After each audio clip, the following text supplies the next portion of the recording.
did a bit more research this week. Okay. Found a good story out about a monkey.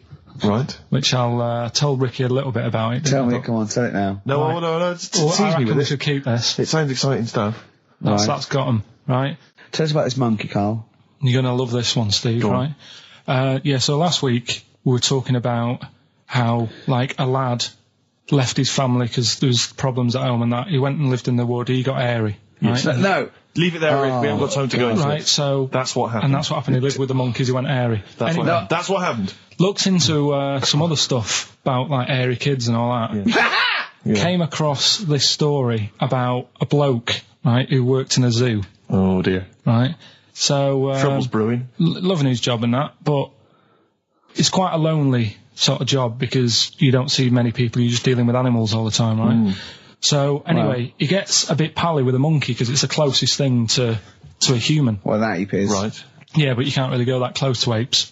Well, they're dangerous. What do you mean? What type was it? Do you Just mean let him tell the story. Was it a chimpanzee? I reckon it was a chimp, yeah. Yeah, I don't even know. So it was a chimp. It was a chimp. Yeah, but it doesn't matter, does it? So he gets pally with him. Right, so he gets pally with him. Did they go on holiday together? Well, no, I mean, it starts On the pool together. starts off just checking each other out and, probably sharing lunch and that together. Yeah. Right?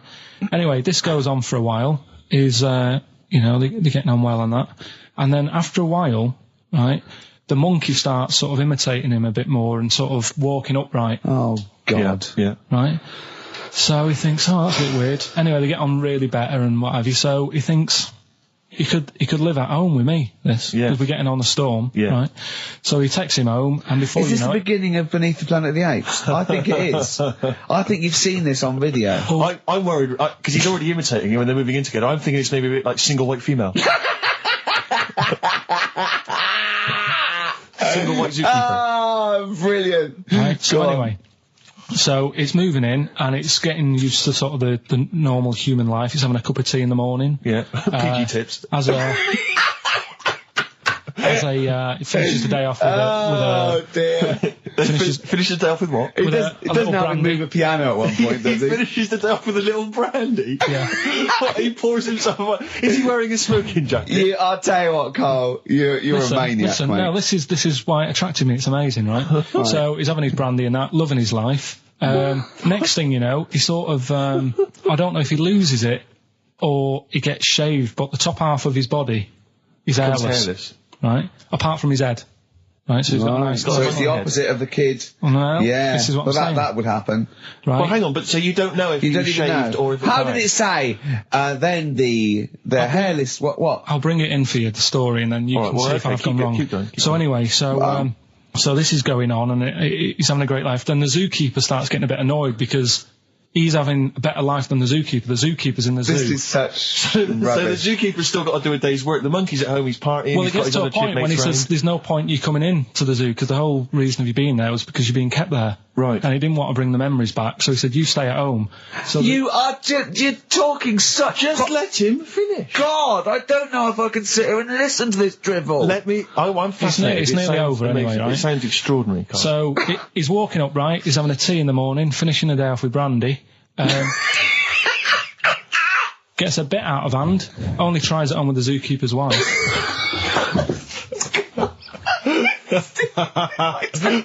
Make him go away, Steve. How does he do that?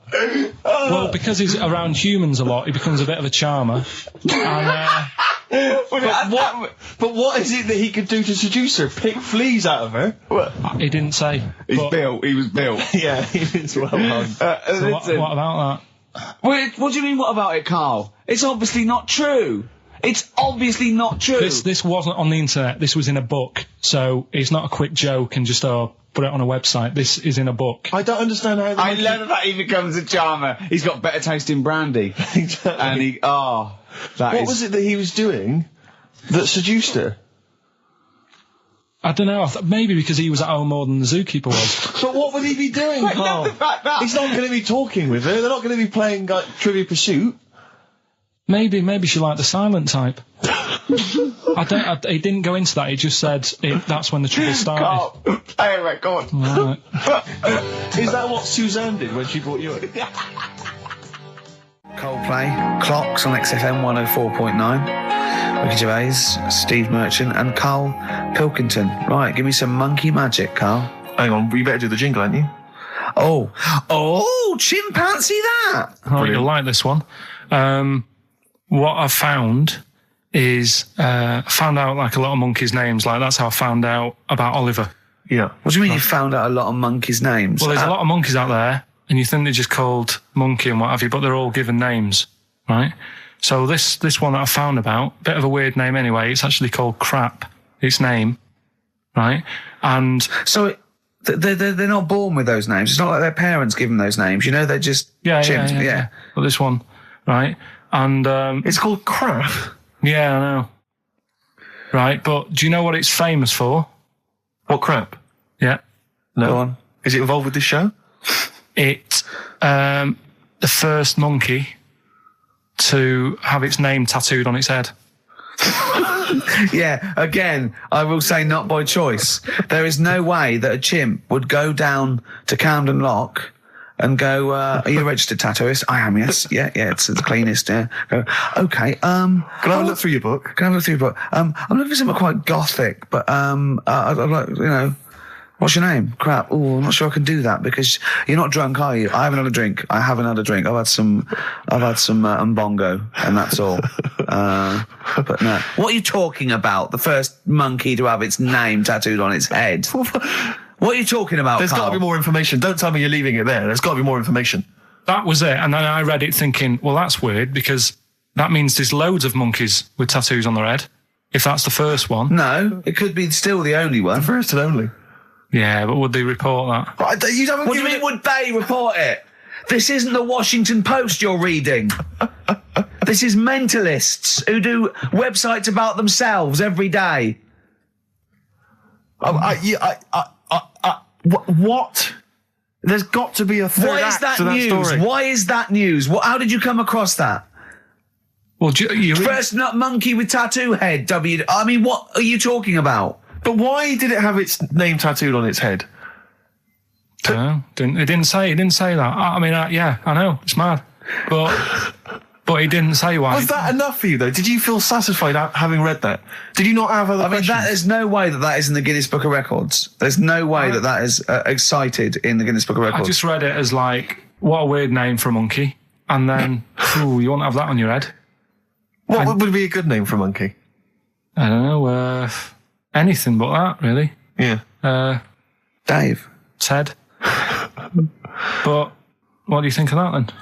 Well, I don't know what to think about it because I don't know what you're telling me. I don't know that that's news. I don't know that it's true. I mean, I don't know where to start with that. Is that all you found? You found something about a monkey? I'll tell you, right, when I was searching for stuff on monkeys, right?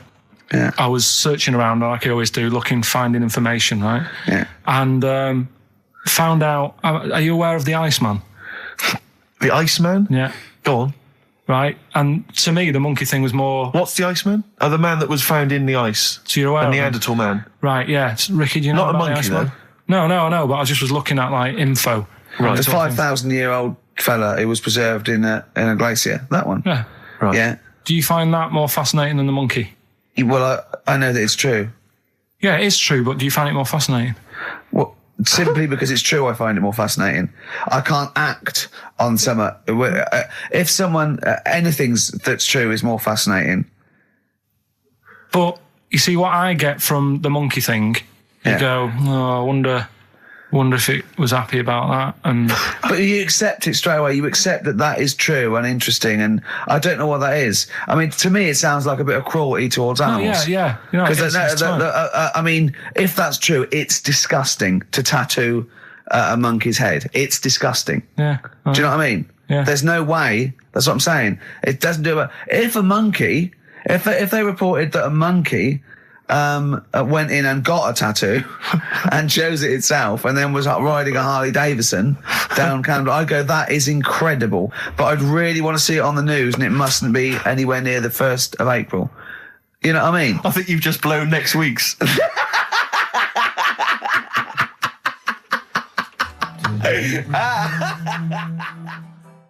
Well, listen, still to come, right? We've got the monkeys thing. Oh, chimpanzee that. And when I was out last Sunday, right, at Johnny's birthday party, Yeah.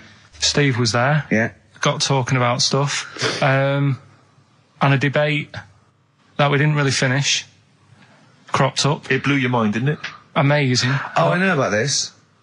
Steve told me. This is the infinite amount of monkeys. Or a monkey with a typewriter and an infinite amount of time would eventually come up with the works of Shakespeare. Yeah. There was no debate. It's a philosophical, mathematical problem. There's no debate. It's true. It wouldn't happen. No, listen, Carl, listen. Infinity sorts it all out for you, right? An infinite amount of monkeys that are typewriter, right? They do everything. They type everything. Infinity just sorts it all out for you. There's no getting to it and they're going, oh, well, let's have a look what they've done. This one's come close. Did Romeo and Juliet. It would do it all. It would type everything ever possible, conceivable. Yeah, but... It's a mathematical... Well, we've heard your side of the argument, Rick. And I'll be honest with you, it's a persuasive one. But let's hear Carl, because he heard about this in a pub last week. Yeah, so he's got some strong What's your ideas problem himself. with it? What's your problem with it? Well, first of all, right, you're saying it's a load of monkeys. It's not just one monkey that Depends. can live forever. No, wait. It's either a chimpanzee with a typewriter with an infinite amount of time. He would eventually, by definition, mathematically, type everything ever possible, okay? Or it's an infinite amount of chimps with typewriters, and one of them will type it first time. But already that's not right. You either need to have What do one you mean? monkey. What? You mean Let's hear his employment point. laws? He What do you mean can't- it's not right? Let's hear him out, please. If it's one monkey Yeah. with a typewriter that's got loads of ink in it and that, right, at least it knows what it's done in the past. It's not... Keep going. Cry. If you've got a load of monkeys, it's like if you have too many, what's that saying about too many chefs? Too many chimps spoil the soup. Right, well, it's the same thing. It's like, well, I didn't tell you to put salt in it. I was going to put salt in it, and it messes it up. Whereas if it's just one, they know what's gone on. So what I'm saying is... Honestly, just leave him go. I can't be bothered, I want to hear. I want to hear the rest. This blows my mind. He doesn't know what this does to me. It's a mathematical problem. I want to hear the rest. Well, it's just, I just don't think it will happen. What do you mean you don't think it'll happen? Infinity works it out for you, by definition. Well, what's stopping them typing the same thing again? They would. In fact, the problem should be, if you had an infinite amount of time, that it would type the works of Shakespeare an infinite amount of times, and everything else an infinite amount of times. But, you know, that's not as... But not Shakespeare. Oh! Shut up! You idiot! Rick, do you know what he said to me? I said to him, I explained it to him. I said, God. you've got an infinite number of monkeys, infinite number of typewriters. They will type the complete works of Shakespeare. He said, have they read Shakespeare? You're an idiot! Play a I said, record, no, 'cause I'm not having this they're not doing conversation. it from I'm not memory. having it, because it really, really winds me up. But you're saying they'll do it with no spelling errors. Well, they do it an infinite amount of times. And they do it wrong an infinite amount of times. And they spell the last full stop wrong an infinite amount of times. And they get one thing wrong in Hamlet wrong an infinite amount of times. They do everything an infinite amount of times. But are they going off a story that they've... Play a record, Carl, because I'm going to knock you out. I'm just saying, Shut up! do they know the story? Oh, They're monkeys! Oh, Christ. No, Right. okay. Lloyd Cole. She's a girl and I'm a man. Good that, innit? On XFM, 104.9, Ricky Gervais, Steve Merchant, Karl Pilkington. As ever, Rick, there's always someone who steps in to defend Carl. Okay, what is the defence? What is the defence? Here's an email from Scott Coomer. He says, Carl is actually right. I've got an A-level in statistics and probability. It doesn't matter how long they have and how many monkeys you have. You cannot guarantee they would type the complete works of Shakespeare. Infinity makes it probably they would get it right, but not definite. Yeah. Well, yeah. Yeah, that's what I was saying. No, you weren't saying, Carl. You don't understand it. Infinity sort of sorts it out. That if they do anything, they nearly do everything, won't they? No, I mean, they'll give it a good shot. on that. No, that's not the point. But the I'd point be is this. surprised if they did one page right. Right, listen. It's not to do with consciousness. It's not to do with them aiming. They are just bashing away at the keyboard. It's like they're used to show that there isn't consciousness. They chose the chimpanzee because it can type, presumably, hit the keyboard. It's because they hadn't come across you at the time. Yeah. It's to take out thought out of it. It's to take out reason and trying, right? It's just random. They're saying that if you typed enough things, if the computer was left like that, typing everything, if you left it for an infinite amount of time, and they chose Shakespeare because there is meaning behind it, and it's difficult to get it exactly right, to show you that infinity would come up with it's not just Shakespeare, it's every novel. It's everything. Fairly eloquent there from Gervais. A quick riposte, please, from Karl Pilkington. No, I'm just saying, what I don't understand, if it hasn't read it, then how does it know where it's going? Listen, right, okay, listen, right, Can I just explain to people, right? Some people have said, oh, why are you cruel to Karl? He drives me mental with things like that. As I say, this discussion began because we were talking about a quote that Noel Gallagher supposedly gave. Now, I don't want to misquote Gallagher, but the gist of it was that he said, had I written Wonderwall or whatever, instead of the Beatles writing Strawberry Fields or whatever, I'd be the one that was considered the great songwriter and it wouldn't be the Beatles. You know, it's just the fact that they came first that meant that they get all the credit as being the greatest band. I don't know where to start with that statement either. I mean, that's Gallagher's thing, and he's, you know, well, whatever. We know what we think of that. What was your point, Karl? You agreed with him, didn't you? Yeah, I reckon. Right? Do you know we've talked about putting a baby in a room before and it'll know what colour it is and stuff? If you got a room that's painted red, right? But forget that because that's going to confuse him. Hear him out. Listen to me. Say if they did some new TV show, right? Like what's that film with Jim Carrey in where the Truman Show. The Truman Show, right? So they make up a little room, and some woman has some kids, and you say, right, let's put the kids in this room, and they don't know what's going on outside. They don't know anything about like EastEnders and that. It's like their little world, right? They don't know anything that's gone on. How could a child survive without EastEnders? Right, listen. So he's sat in the room, right? And then when they're all asleep, right, wait for this bit. Someone have you heard this? Yeah, bit? Wait for this bit. They're all in a room. Yeah. They're asleep. Yeah. Someone pops in, puts a guitar next to the bed, right? Nips off out again. They wake up in the morning. And one of them goes, what's this? They don't even know it's a guitar because they've never seen one, right? They're talking English, though. Yeah. We just left guitar out of the vocabulary. Right, so... There's plenty more to come. So, one of them will pick it up, and they'll go, I don't know what it is, and they'll start strumming, they'll go, that sounds good, doesn't it? Give them a few weeks, they could come up with Hey Jude. Whereas, typing Shakespeare, a monkey that can't even spell... I see that. Listen, can't answer it. I might come with you, Rick, if that's all right. Because we've got to sort out that Christmas special as well. Yeah, no, sure. All right, I'll see you later. I'm shooting off then as well. Cheers, Karl. Go on, he's getting all stressed because I screamed. Sparky's Dream, Teenage Fan Club. I'll tell you, I'm sick of the screaming, Rick. I'm sick of that. I mean, no wonder Karl hates you, and that is the word I don't use often, but he does, and I've spoken to him in the past, and he loathes you. Monkey news. Give us one of the screams so the audience at home gets a taste of it. I'm taking my headphones off. No, I'm not going to scream. Go on, let's see what... Right, that come wasn't what you were doing. Was it worse than that? Yes! Right, come on, monkey news. It's not called monkey news. Chimpanzee, we're not going to pack all the monkey stuff in. We've got a quarter of an hour. What other show can say that? Yeah. We're not going to pack in all the monkey news. We've got 15 minutes where we can't get all the monkey information in. Right, come on. You're going to love this one. Go on. Let's have the jingle. Oh, chimpanzee that! Right, I don't know how recent this was. Oh, God. 17th century? But it happened in Hackney, right? If you're outside London, that's in a place in London. And it's this monkey that's going about Hackney, nicking DVDs. Even the monkey didn't go for videos. Even the monkey knew, well, there's no point getting on VHS. But Brad, you're on VHS. You're having it. Throw it back. Right, and there's a girl called Lisa who works in our office here, right? And I mentioned it to her because she lives in Hackney. I said, you familiar with this?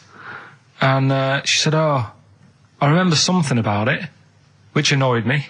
The fact that a monkey's running riot, but she didn't know the full story, and she lives there. What do you mean a monkey? Do you mean a chimpanzee or a monkey? I don't know. Is he a zoo in Hackney? Is he a zoo there? I don't know what sort it was, but it was like. Is there a zoo in Hackney? I don't know. That's what I was asking. So get on with the story. So anyway, yeah, it's been robbing stuff, and the other bit that really puzzled me, right, is the fact that. And you're not easily puzzled by monkey news. They took fingerprints. What do you think about that? Well, they took fingerprints presumably because they didn't know it was a monkey to start with. No, they did. They saw it, nicking stuff. And he said, get fingerprints. So that means there's more than just one doing it. I'm gonna have a heart attack. He had to fax them to Interpol. Yeah. We know that is. Yeah. It's Brian the monkey. Yeah. Yeah. So Sorry, I don't understand. He was stealing DVDs, specifically DVDs. DVDs, I think it said watches and stuff. What, breaking into homes? Yeah, in Hackney. Maybe. Are you sure it wasn't a kid with a mask on? No, seriously. How was he breaking into homes? Be good Up the drain pipe. They're good, aren't they? They're good, aren't they? But how would they do that? So is that the news? Well, that's how much do you want Is that monkey news? for this week? Well, I don't know that it's true. Again, I've got nothing. There was other stuff. There was another story that I found about a monkey, but I would like to know from someone in Hackney do you know what I mean? And I missed that one on Crime Watch, which would have been good. Right? But there was another story about one that kept getting on buses, not paying its fare, and just sat in a corner reading the paper. Reading the paper, Carl. You're an idiot. Well, that wasn't in London. You're an idiot. That was in America. It wouldn't read the paper. Why would it read the paper? Because it was its way of sort of going, oh, well, if I'm reading something, maybe the inspector... The inspector won't notice my hairy hands. Oh, Carl, you're such a fool! Well... Pilkington. Karl We've just had a news flash that an infinite number of monkeys in Hackney and an infinite number of typewriters. Yeah. We don't know what for. At this stage, we've got no more information. And they've taken back an infinite amount of graduate on video. This is rubbish. Did you watch the monkey programme last night? You told us to watch the monkey programme. We all stayed and watched the monkey programme. Alright, wasn't it? What's rubbish, wasn't it? Obviously not half chimp, half human. Well, I mean, they missed out a lot of the interesting bits. They didn't have any interesting bits. Those are bits that you made up to make it more interesting. The bits that I told you about 3 months ago before they decided to make the programme. Yeah. What were the bits that you came up with? Well, they missed out the bits about, the Zookeeper. Right, there wasn't a Zookeeper. Yeah, go on. Well, there was, but they left that bit out. Well, okay, fine. And they left out the bit where it ran from there in 1975. In terms of those that did research, they actually went and filmed it. You read it on the internet. Yeah. Chances are you're the one with the facts wrong. Yeah, I think they also left out the bit when it jumped over 3 double-decker buses on a motorbike. On Evel Knievel's motorbike. Yeah. So I can't believe it. I cannot believe it. Not only do you not bother turning up, but you turn off the radio and start watching football. Yeah, I turned it off, but I've recorded it. I'll listen back later and sort of... Well, what good is that? Sort of, I like to keep it in shape and that. I'll have a word next week. All right. If you receive any phone calls from people you don't know, we don't know anything about that. Instantly, we don't know why that is happening. That is just going to be a weird, spooky thing. So and don't bother telling the story about Men in Black 2 either, because I don't think people will be interested. Actually, on the subject of Men in Black 2, what? Have you seen that, Steve? No, I haven't, Carl. Tell me about it. You should see it. Go on. Why? Because there's this thing in it. Go on. What, a stupid, bald Mancunian tosser? No, weirder than that. There isn't anything weirder than that. Big eyes, it was gangly. Keep talking. And, you've got to see it, because you wouldn't believe how the likeness and that. You've got to check it out tonight.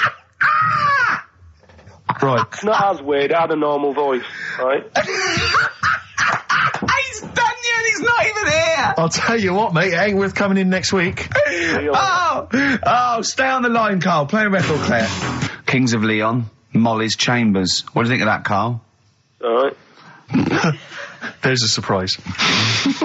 Another insightful remark. Steve is not a fan now. Not only does he know you've been slagging him off behind his back. No, I wasn't slagging Steve. If you get it out on the DVD tonight, you'll know I'm not slagging you off. It could be your brother. I love the fact that it makes it worse, but he's thinking you're going to go, oh, he wasn't slagging me off. It does look like me. I do think I'm an alien. I love the fact that you hope Steve will go, he's got a point. It's a spitting image. Yeah. I am, seriously, Carl, I'm really angry. I'm so angry with you at the moment. You haven't seen it yet? No, I know, because I know what it's going to be, and I'm just... Why? I'll tell you why I'm angry, because he doesn't do it in jest. No, but what do you think it's going to look like? What do you think this thing's going to look like? Going to look ludicrous. It's not going to look anything like me, but he's going to pretend it does.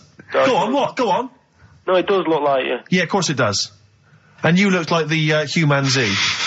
Well, you know. I mean, to be honest, you did a bit, Carl. You walk like him, you're bold like him, you got a sort of gormless face like him. Any more? I don't smoke. That does. Hang on, I'd love to have some monkey news, though. Go on then. Got any monkey news? Yeah, got some monkey news. Go on then. No, Rick, come on, cheer up. Well, it's a sort of like, he moans that he's got too much time on his hands, and he comes up with that Okay. shite. Monkey news, the jingle, please. Oh, chimpanzee, that monkey news. Okay, There's excellent. been quite a lot of stuff going on. There was a few bits in that Guinness Book of Records book that cost me 20 quid. Yeah, well, that's not news, is it? They printed that probably last September. No, so that's there's one in there. new music. New monkey news from last September. You're a lord. Come on. Waster. Please, Ricky, monkey news. Right, there was this monkey in a zoo in Brazil. Right. Right. And there's a little man monkey, a little woman monkey. And You're a scientist, aren't you? Go on. and they said the people in charge were like, oh, wouldn't it be good if they had kids? Brilliant. Right. So anyway, the chimps used to stand sort of, you know, they'd have their little caves each, and they used to sort of lean on the fence having a bit of a chat and stuff with each other. Right? Well, you know, Just gossiping, yeah, gossiping. the equivalent sort of thing. Yeah. So anyway, they were getting on a storm, and like the zookeepers were like, Can you hear that cheapest chimps this week? I thought it was fascinating. Yeah, just gossiping, I understand. What's any monkey news? I don't know, let's tune in. What was some monkey news this week? Come on. It was from last September. so they were there was, you know, stood there having a chat, and the zookeepers were like, I wonder if they're ever gonna, you know, have kids and that. Yeah. Anyway, it went on for ages, you know, this just chatting, no sort of action. Blimey. So what the zookeepers did was, they said, I know, they'll have kids. Are we letting that go? They were just chatting. Are we just letting that go? We're letting it You know go. what I mean? I mean, just doing whatever monkeys do. Okay. Right? So the zookeepers were like, yeah, I wonder when they're gonna, you know, have some kids. Anyway, what they decided to do, to sort of do to egg them on, Yeah. bought one of them a suit, one a wedding dress. Right. Keep going. No, I'm not having it. Shut up, Gervais. Fade him down if he's going to interrupt. I want to hear the rest of this. They got married. So they And, got married. Yeah, they got married. Right. What? That's the end of it. This is why I don't. Right. That's the end of monkey news. That's the end of monkey news. Don't do that again. You've got no features left. Why don't you like that? Well, it's not a story. It's about two chimps chatting, which doesn't happen. The zookeeper's going, I wonder if they're going to ever have kids. Egg them on. They got married. That's the end of the story. What are you talking about? Hang on, just calm down. Let me just check that you didn't make a mistake there and didn't lose out. What do you mean you didn't make a mistake? Wait a minute, he may have just left out a fundamental piece of information. What, that the would- story? That would have made it into a story. Right. Let me just check the facts. So they bought them wedding outfits. They were married. Did they propose to each other, or were they just forcibly Don't married? encourage him. Just forced onto And it. then what was the outcome? Once they got married, what happened? They fell in love? Yeah. What? Whoa. It's not a marriage, Carl. Be quiet. It's not a real marriage. I don't know what you've got in your head. It's like the head of Homer Simpson. I'd go in there and there'd be a wedding reception and there'd be a couple of fights and they'd be talking about stuff. They got married. They fell in love. Did they have children? They're not back off the honeymoon yet. Play a record. You've got no features left. You've got one feature left and come back to the film. Boo-hoo-hoo, it won't do. Listen to the Gallagher Boys and stop crying your heart out on XFM 104.9. No need to. It's monkey news. So that is the time. Time for monkey news. Can we have the jingle? Oh, chimpanzee, that monkey news. I love the jingle. Right, well, Can we play that jingle once more? Yeah. let me cue it up. So, chimpanzee, that monkey news. Oh, it's brilliant. Well, listen, it's from Steve. Okay. Right? Now, what it is this monkey, right? Yeah. Don't know where it was. Mm-hmm. But there's a bit before the monkey anyway, right? Jeez. Is this, no, listen. Shoot me. Right? It's a bank. There's this bank, right? Busy bank. Normal day, everything's going normal, right? Busy bank, people going in, doing what they do, seeing about mortgages and stuff. Yeah. Everything's normal, everyone's happy, right? Yeah. So anyway, it's quite busy one day. Fella comes in with a gun and a balaclava on. Up to no good. Right, I'll tell you now, Carl. If this fella turns out to be any ape or monkey related species, You're never doing this again. You're never. So just, if you want to finish it, it's at your own risk. But if this fella who robbed the bank turns out to be a chimpanzee, that's the end of Monkey News. All right. Okay, let's hear the end. It's a lovely day in a lovely bank. Everyone's happy. Everything's normal. A man comes in the balaclava. Man comes in. Is it a man? Starts waving a gun around. Shut up, Rick. Let him finish the story. Starts waving a gun around. Yeah. Right? Up to no good. So everyone's thinking, oh, God, wish you didn't come in here. It's not going to be a good day. How tall is the man? Shut up. Let's hear it. Everything, oh, God. He's telling everyone to get down on the floor. Yep. In what, in English? In English? Yeah. In English? So. Yeah. So everyone's panicking. Everyone's getting on the floor thinking, this is it. This is, it's all over. Yeah. Just when you think, it's all bad news. Yeah. It's all bad news. Doors swing open. Little monkey wanders in. God, it's worse. Shut up, Rick. Little monkey wanders in, right? The robber's like, what's going on here? He's telling it to get down on the floor. I don't think it was taking any notice. No, right? it was just busy asking for coffee. It runs in. I don't know if it was going to withdraw or deposit or whatever. It wanders in, right? Goes up to the robber. Where did it come from? Shut up. Will you let him finish the story and then ask questions? That's only fair. Okay. Wanders in. Runs up to the fellow with the gun, takes the gun and the bag of money off him. Everyone's like, yay, we've been saved. Then the monkey starts backing out with the gun and the money. Shut up. Sit down and I'm not having this. And Here's the end of the story. It does a runner with the money and the gun. No one's seen it since. You are an idiot. I mean, you have said some stupid things in your time. What are you talking about? It's a story that happened. No! What are you talking about? What do you mean it backed out? It came in, was it an accomplice? Was it an opportunist monkey robbery? What are you talking? Think, Carl. Think. I know it's mad. That's the idea of Monkey News. We're telling people how monkeys are pretty, they're mental.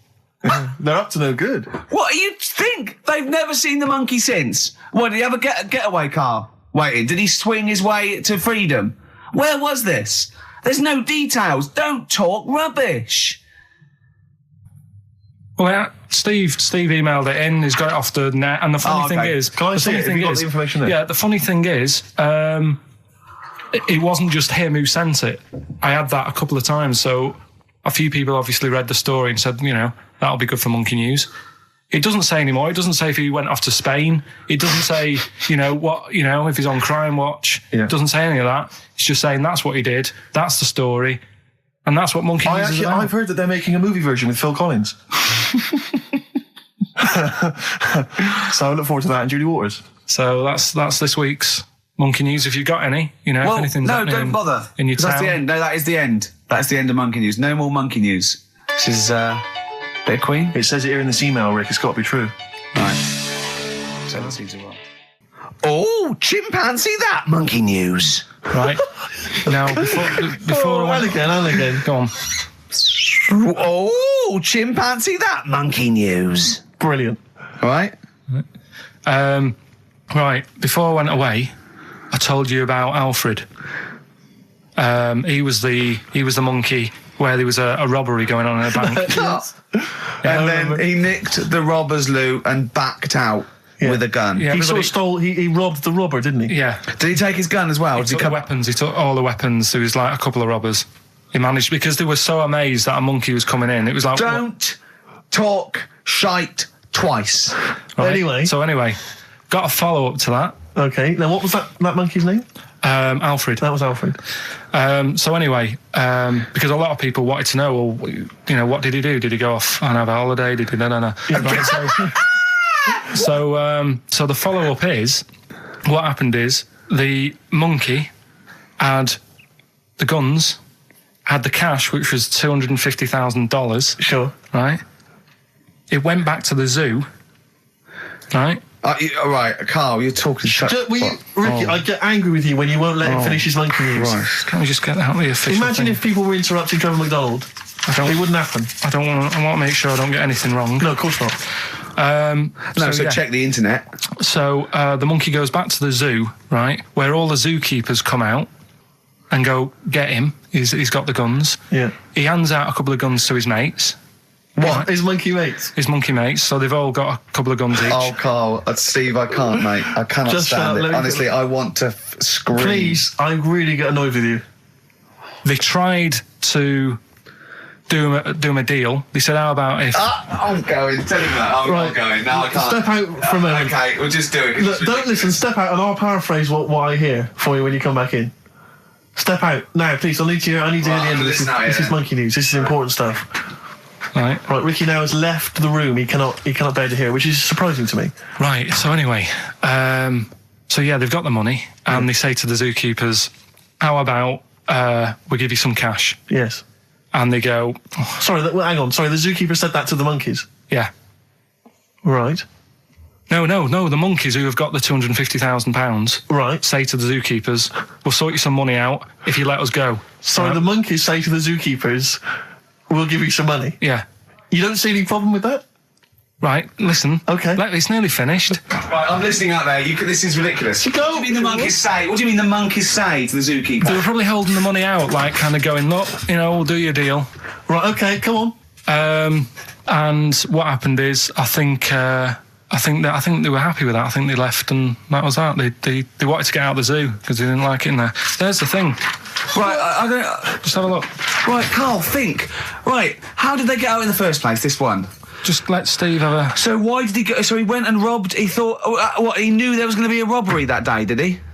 He might have been getting some money before they went to escape, and then that happened and they had more money. They might have been withdrawing some stuff out. What do you mean? If he was planning on leaving the zoo, he's going to get his savings. What are you talking about?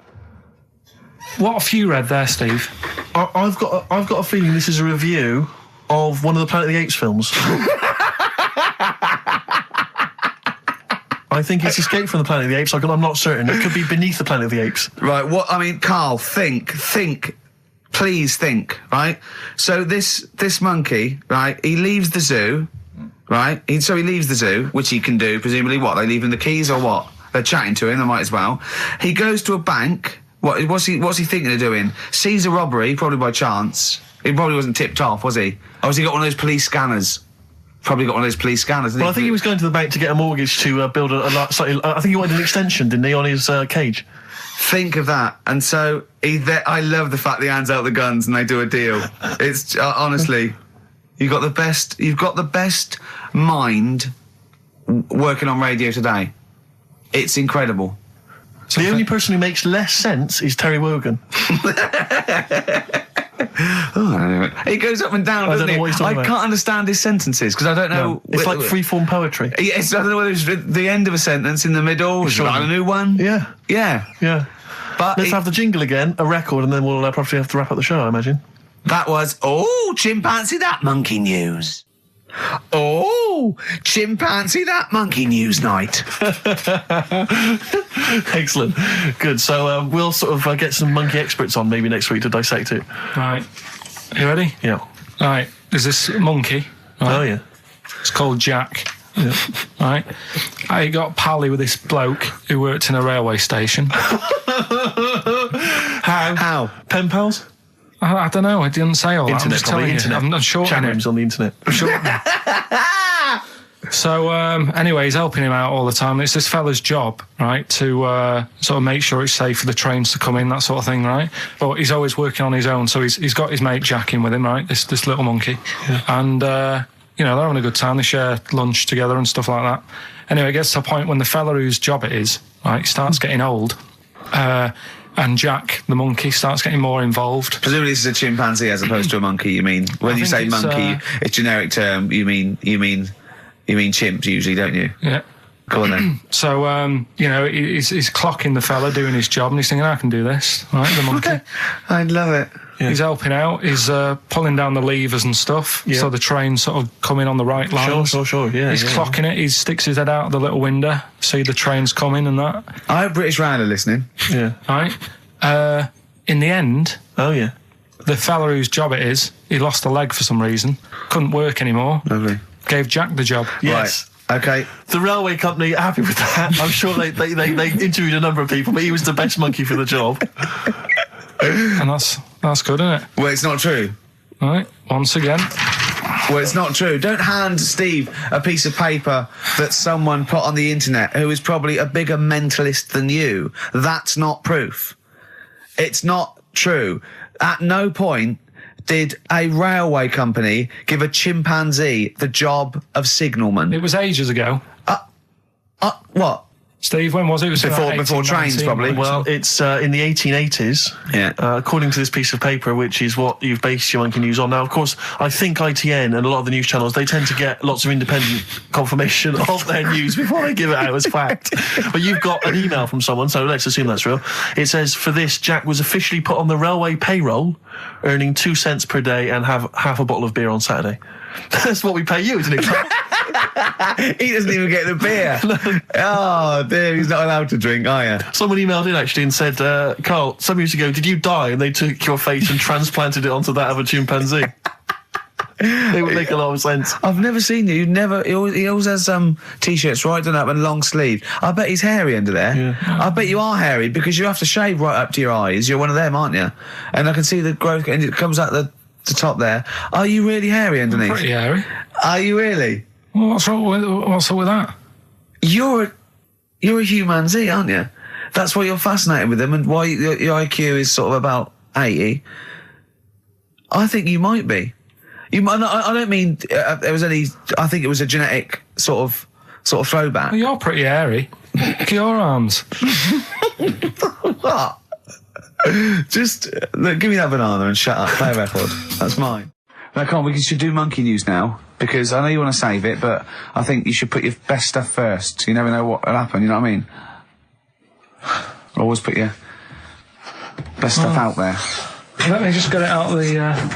Okay, well, while he's getting it, can we have a jingle for monkey news? Yeah. Chimpanzee that monkey news. Tell you what, right, about putting your best stuff first. Yeah. Right. Do you know we were saying the other week about in Chinatown? Not really a town. Well, it's not a town, right? And like the restaurants, they have like those old dead ducks and chickens just hanging in the window, yeah. An octopus and all that just hanging there. Yeah. And that doesn't make you want to go in, does it? No, sure. This morning, walking through Soho on the way in, walked past this sort of strip joint place. This woman said, "Do you want to come in, sir?" All right, turn round. She must have been about 80. So you're equating her to a hangy bit of octopus. Well, you said, are you performing? And a chicken. I'm just saying, again, put your best stuff at the front door. Yeah, good thinking. Right, anyway, bit of monkey news that's been sent in. Right. Gareth in Catford. Right. Good work, Gareth. Basically, it's about this monkey. Oh yeah. In the jungle. Yeah. It's got a gig at an hairdresser's. What are you talking about? What are you talking about? It's got itself a nice little job going in an hairdresser's. As what? It gets people sitting down, and what it does before the people have their hair cut, that it sort of sits there, and it goes through people's hair, makes sure it's clean, and people are loving it. Right, so it's a pet monkey. It's nothing to do with it getting a gig in an hairdresser's. It's a pet monkey. It's not working at Monkey and Guy. Yeah. No, seriously, it's in there. I think it might have started off as a job, and then. So what does it say? It says junior £15, stylist £35, monkey £63. So I didn't quite follow. It's in the jungle. It was wandering about. Right. Maybe it did. But it looks good. Its hair looks good. Someone thought, hang on. But never ever. You see, people make that mistake with hairdressers anyway. I always say, well, if the hairdresser's got a good haircut, go to where he's going. So, can we just go back to monkey news for a second? So anyway, that's all. Yeah. I didn't quite follow why he's still his salon is in the jungle, or where is it? No, he was doing what he does in the jungle, right? Right. He's walking about. He wanders into the hairdressers. Yeah. Maybe they didn't have him on, like, as a job straight away. He was just there. He was said, this is nice. He's sat there picking the knits. Carl, I don't know where to start. Then it's just it's the embellishment. You don't walk in. He walks from a jungle to an hairdresser's. I mean, you're an idiot. You really are. I'd love to see you try and get a job in an hairdresser if there was another monkey up for it. You'd never get a job. So he was good at that. People said this is relaxing. Apparently he had really nice hands, soothing, right, on people's heads. They said, let's put him on the payroll. So Let's put him on the payroll. What do you mean? Yeah, I'll give you that. Okay, this is the news item, is it? Customers are queuing up to have their hair done at a salon in the jungle There you go. by a monkey. Judy, a pig-tailed macaque, has a reputation as the best exterminator of head lice in Kane. There you go. She is so good, some customers fall asleep under her gentle touch. Regular Amporon Chekema said, Judy's hands are so soft and gentle, I really feel I can relax. But you know that is doing what it does naturally. It's looking for, like, salt and stuff in the hair. Yeah. And nits. It's not on the payroll. It doesn't complain about when it gets deducted at national insurance. It's not part of the union. Yeah. Do you know what I mean?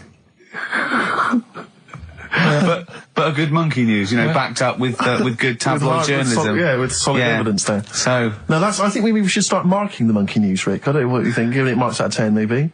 For both interest and validity. well, for interest, I'll give it 7. For Carl believing that there was something to this monkey, thinking it had a job and getting paid. But it was also doing kind of perms 2. and colouring. 2. Yeah. Ridiculous. Again, ridiculous. More monkey news next week. Hopefully let's just hear that jingle again. Oh, chimpanzee that monkey news. So let's have official monkey news. Play the jingle. Oh, chimpanzee that monkey news. Alright, we've got to be quick. Go on, This is something that was sent in to me ages ago, and I don't know why I haven't done it yet, because it's brilliant. We were talking about monkeys typing, the Shakespeare theory and all that. Well, this is about a little monkey called Marty, right? Basically, it's in some science lab, right? It's in there. It was wandering about out of its cage, right? The lab fella was busy on the phone or something, right? And Typical. it's wandering about. It goes up to a PC that's in the corner, a little computer, types down, my name is Marty, right? So the fella got off the phone, saw this on the screen with the monkey sat there, says to his mate, have you done this? Right, hold on, Carl. Let him finish. Before you question, always let him finish. I don't know what to do. Time's against us, come on. He said, have you done this? He says, done what? He said, this on the screen here saying, my name's Marty, right? He goes, what are you talking about? As he's having an argument with his mate saying, you're lying, you did it. Monkey's sat there, typing, this isn't a practical joke, my name is Marty. Right, and that's the end of the story? I'm not coming in next week. I think we need a week off. I actually think we need a week off. He's doing a web chat or something. You can go online and have a chat with it. The monkey's doing a web chat. I don't know. Has he got his own website yet? His favourite Buffy the Vampire Slayer? Have a look at that. Right. Do you believe that, Carl? It's all there. No, but do you believe it? Do you believe that monkey could type that and then say this is not a practical joke when he's still arguing? Weird, isn't it? Oh. What do you reckon, Steve? Yeah, well, it's obviously a wind-up. It's a joke. It's not even... You haven't even got some of the facts wrong. It's just a wind-up. Have you noticed the date? Is it April the 1st? It is April the 1st. You are joking. That it was sent. You're an idiot, Carl. It was sent on April the 1st, Carl. So you're saying the monkey knows it's April the 1st, but you And don't it's doing believe... a wind-up, yes. Yeah, I think the monkey has thought, I'll do it on April the 1st so that people think that it's a wind-up. In actual fact, I am a monkey that can type and read.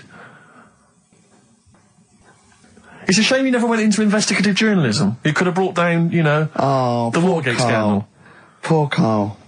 Well, I was thinking of a song that sums us 3 up. Yeah? What are we? What do you think? How would you sum us up? Tricky. Well, young, gifted and black. True enough. Apart from a couple of them. Yeah, well, we're not gifted. No. And we're not very young. No, I'm certainly not. Shall we take a week off? Yeah. Should we maybe just knock it on the head altogether? We'll take a week off and see what happens. Okay. See you next... No, let's not see you next See you in week. a couple of weeks. Yeah. Cheers then, Carl. Alright. Is there some monkey news? Goes without saying. Of course. Does it really? That monkey news is safe, isn't it? It's not like, You're always going home with monkey news. You know it's there. Yeah. It's like songs of praise on a Sunday. well, it's that time. It's getting exciting. We've got Rockbusters results, but before that, a little bit of monkey news with, chimpanzee that monkey news. Karl Pilkington. Brilliant. Nice to have. I haven't read that for a couple of weeks.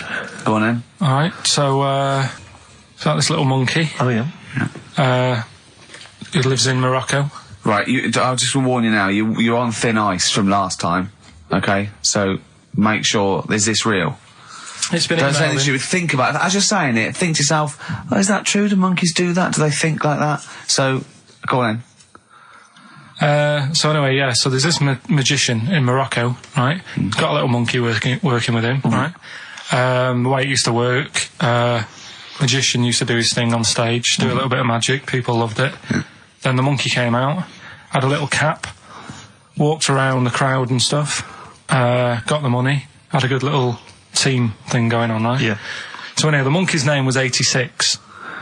Right. Because back then there was so many monkeys, it was like, oh, what names, do you know what I mean? What names do you use? What do you use? So they just named them, right? So this little monkey... he had 86 other monkeys? No. It's just that because a lot of monkeys were sort of working back then, helping magicians out, you know, doing bits and pieces, busking, what have you. Well, Rick, you know how there's so many... why would there be a confusion with that? If he only had one monkey, where's the confusion? People would go, I'm not going to go and see that. I want to see 86. He's the better monkey.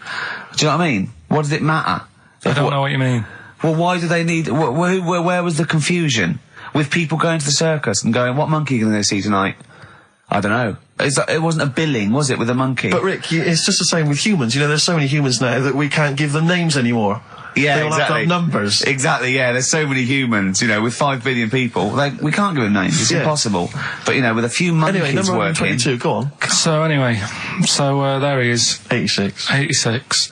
With his hat. With his hat, walking around, getting the money. Yeah. Anyway, the magician sort of, thinking about moving on. Because in Morocco, he'd sort of done all the tourist traps. Sure. So he had a word with the monkey, said, how about we... See?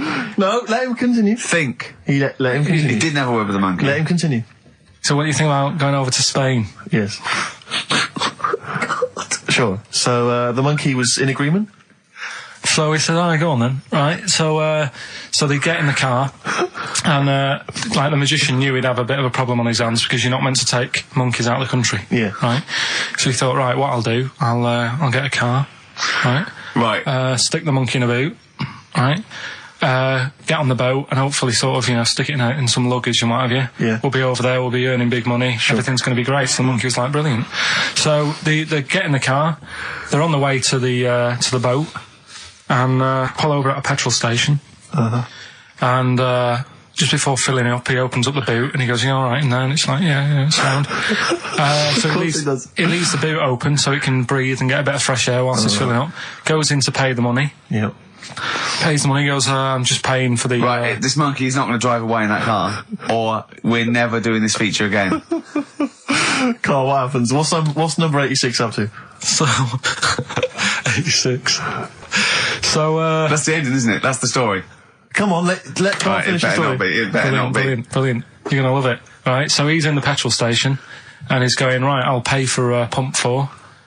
And the fella says, what are you talking about? Pump 4, isn't that a monkey? No. Sometimes I use numbers for monkeys, sometimes I use... No, I mean pump 4. Sure. So he says, what are you talking about? There's no car at pump 4. Right.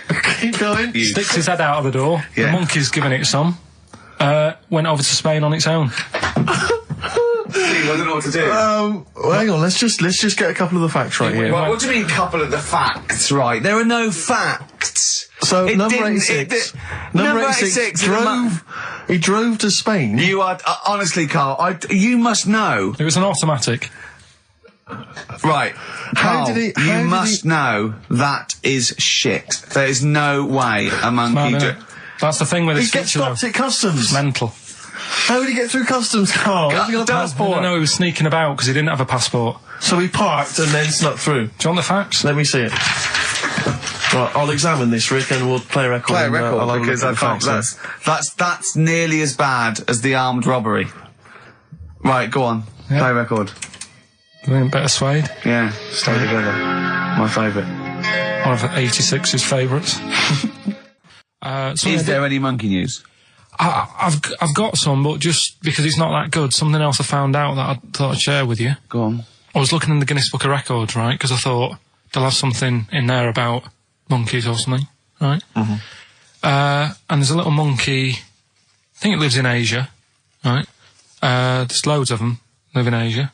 Might just be travelling, but yeah. And something they found out, I don't know if they've got it right, and that's why I want to bring it up. Apparently, it's the mammal, right, that's got sort of the pointiest eyes that pop out of their head. Steve.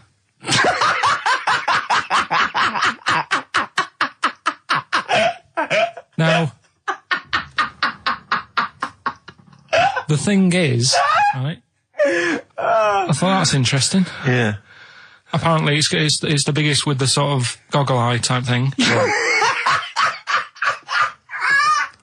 Right, yeah, go on. Apparently, they come out of their head 1.6 centimetres. 1.6 centimetres? What do you mean, they protrude? Yeah. They protrude from the head at 1.6. Okay. What? How long? Have you got a ruler, Rick? 1.6. He's having a go. I'd say I'd be a little bit annoyed if the monkeys beat me. Well, I don't think it has. That's what I'm hoping. Is there anything we can... I mean, what's 1.6? Oh, can you... It's about... Drop your trousers. It's,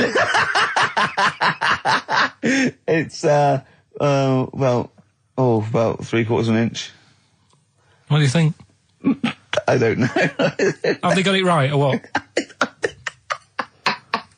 Maybe I should come down to Monkey World with you next week. So anyway, so that's not the monkey news. That's just something that cropped up. And Sure. I do know once, when we were playing pool in the office, I think Lucy was your partner. Yeah. It was me and Ash versus you and Lucy. And you were having trouble because his glasses kept slipping down. So Lucy pushed his glasses up his nose, but the glasses touched his eye. Do you remember that? Yeah. He started it. Well, you're the one who joined in. No, I know, and I feel bad now. Yeah. He makes me nervous when he goes, yeah. It's like, play a record. No, I'm just trying to think about which part of your fat, middle-aged physique I can pick on. The tits would be a good Yeah, start. yeah. Oh, the belly. Sure. Oh, what do you think of that? Oh, that's... What is that? Play a record. but anyway, yeah. So today's isn't that happy really. It's about some monkey. I think it was a chimp. Who's an ape? Go on. He tried to. I mean, the story sets off at a sort of a weird thing. Yeah. It's something about he went to Russia to do some business. What are you talking about, Carl? It jumped past that bit though. It didn't start there. What are you... Do you know what I mean? It didn't tell you what he was doing. It just said, "There's this monkey went to Russia to do some business, I know. do some stuff, I don't know. bit of monkey business." And anyway, didn't work out. So, they were furious. We wanted a surgeon. You send us a monkey. Anyway, ended up being homeless. Oh. No, you're So joking. it's taking a turn for the worst. What, couldn't even get into like a tree hostel or anything like that? That's the problem. And God. ended up homeless.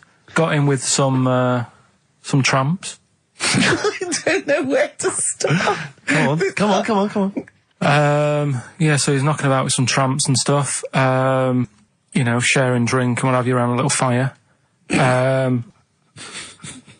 They broke into some home, not sort of squatted. Right, so Into not the flat. homeless anymore.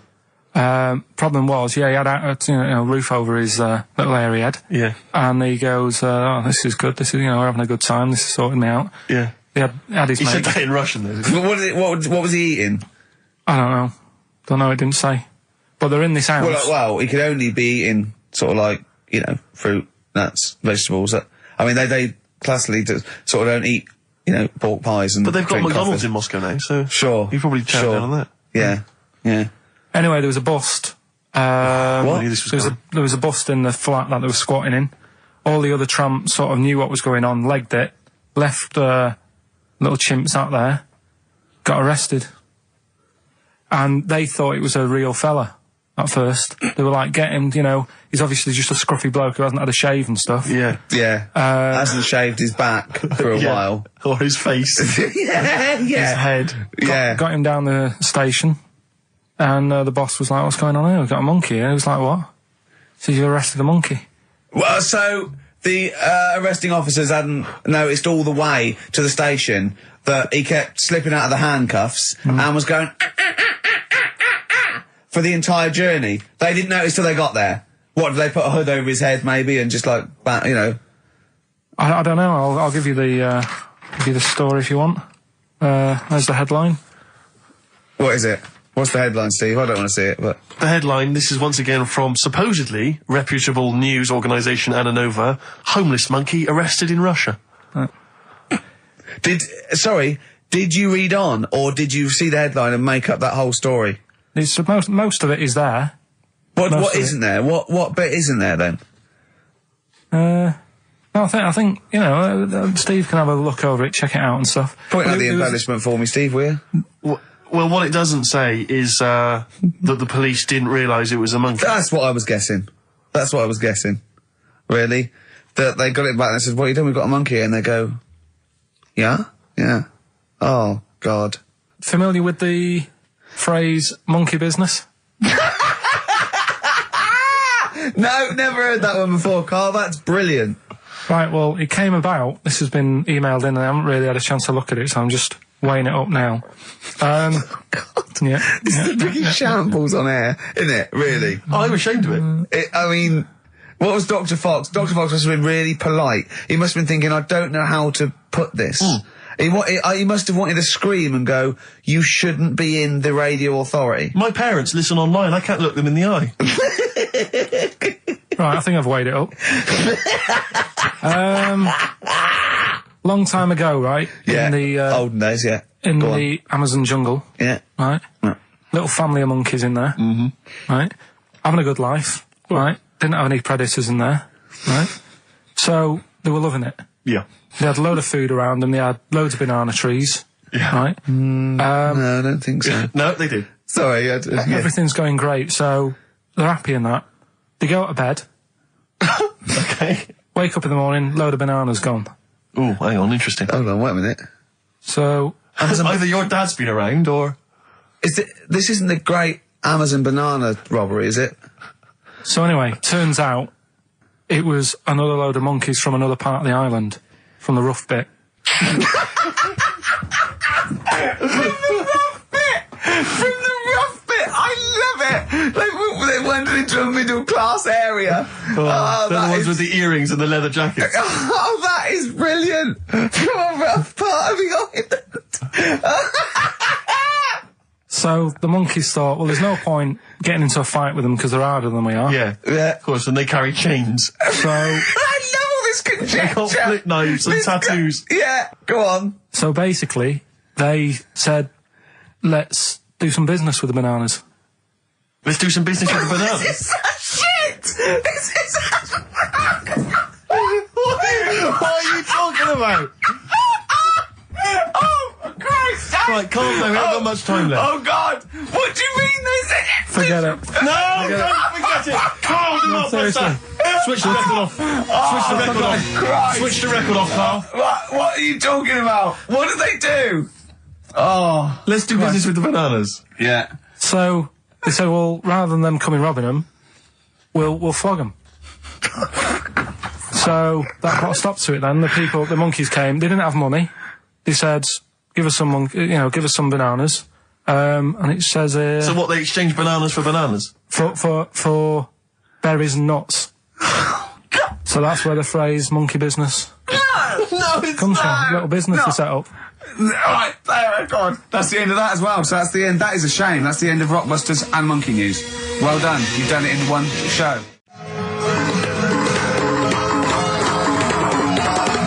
Oh, chimpanzees at Monkey News! 104.9 XFM. You alright? This is Karl, producer of Ricky Gervais and Steve Merchant. They're not about today. Ricky's on holiday. Steve couldn't be bothered. So I'm left here with all the DATs. That's a digital audio tape of all the shows they've done since they've been here over the last, I don't know, year and a half or something. So we'll play you some of the best bits. All right, so here's the first bit. That blew me away, right? The fact that he got the name, he got the number. Spooky bit, right? I'm walking home. I called you up a couple of times and I left a message on your phone because it was just amazing. Not only was he good at magic, but his maths was brilliant. No, well, that thing adding up to 42 was like, how did he do that? I mean, we didn't even make a big deal out of that. He said that to me. He said, all Carol Vorderman's got is the maths. Do you know what I mean? Imagine him on Countdown. Yeah. He'd even know what they were going to write down. Do you know what I mean? So a bit of a wasted talent. I should see him again about that. I think he's... So I get into my flat, right, and what they do in my flat where I live, they put the post in like these little pigeonholes. Right, and I don't normally check them out. I leave it for Suzanne to do, right? Sure. But this time, for some weird reason, I thought, right, I'll check it, see if we've got any posts. Open it up. There's only this. A letter for Miss Harris. Yep, there it is. Bona fide in front of us. A letter addressed to a Miss Harris. Well, does she live there? No, it's my address. She doesn't live there. Did she ever? Don't know. It doesn't matter. It's weird, isn't it? But we've never had. Normally, I think there was a guy who lived there called Yaki Shoki. Mr. 42. It definitely wasn't an Harris, right? This is the first time we've had a letter for this woman. Yes. Right. But what are you claiming? Because Darren Brown himself admits that it is not paranormal, it is not supernatural, it is a trick. It's a trick. Is it? But he would say that, wouldn't he? Hitler said that. Play a record. Well, can we open this? No! It's illegal! No, but I'm thinking if it's a birthday card for someone's like 42nd birthday. Right. You can't open that letter. Go and put it back or put you cannot open that letter.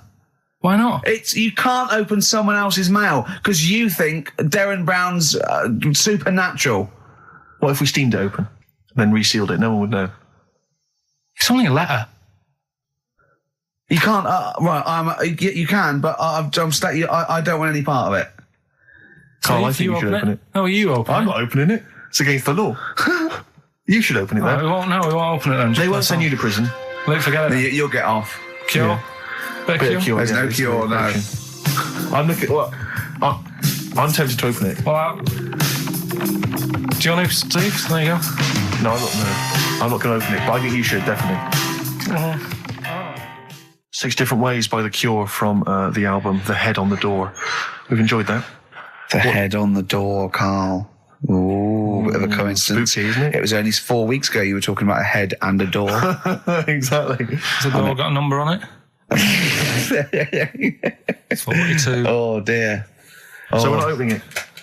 No. Well, I can't open it because as the producer, right? Oh, yeah, because your standing in society is such that they'd make a real example of you. A producer of a tin pot radio show once a week. Yeah, he should know better.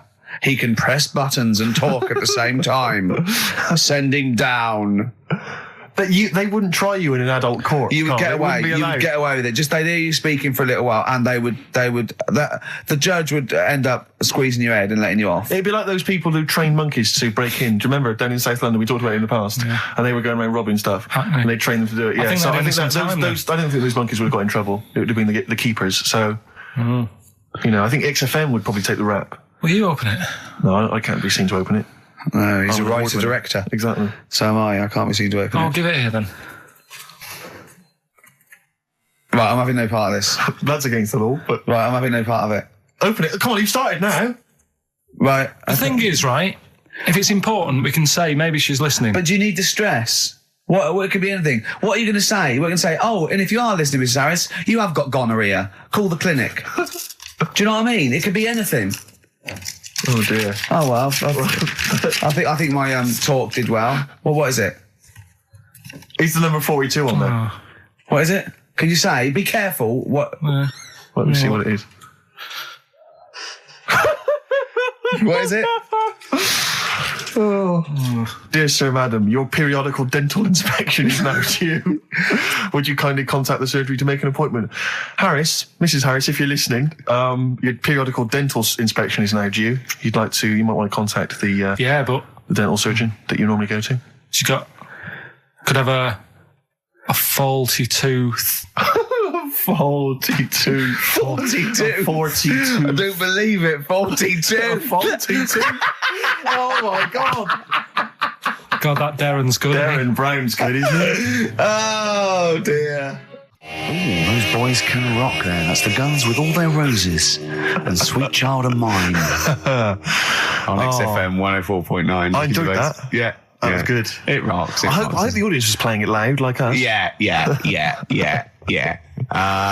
Ricky Gervais, Steve Merchant, Karl Pilkington. Well, look at him yawning. How rude is that? Carl, what's wrong with you, man? Have you been up late? A little bit. Girlfriend was away, wasn't she, yesterday? Yeah, I always have a problem with that. Because you don't go to bed, do you, early? Do you know what I mean? You sort of think... I just always find that thing that if, you're used to living with someone... Yeah. One of you will go, let's go to bed, then you'll go, all right.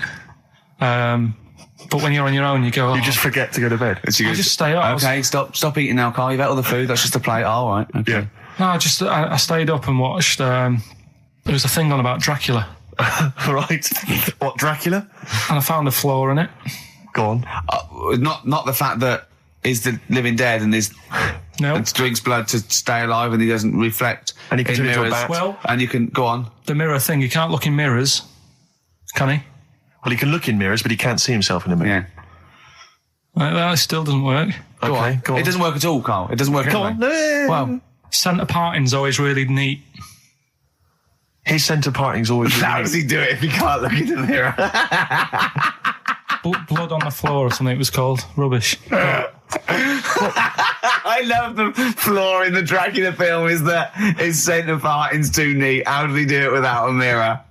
Oh. Was it a documentary about Dracula? No, Yeah, there was... the real Dracula. Yeah, the real Dracula. The It's true just a film. It had blood on the floor or something. It's called... Yeah. It's rubbish. We had a little lunch yesterday, didn't we? We did indeed. That was a nightmare. Yeah. I hate going out with you two. I was explaining to Carl, right? I like to excite Carl's imagination, right?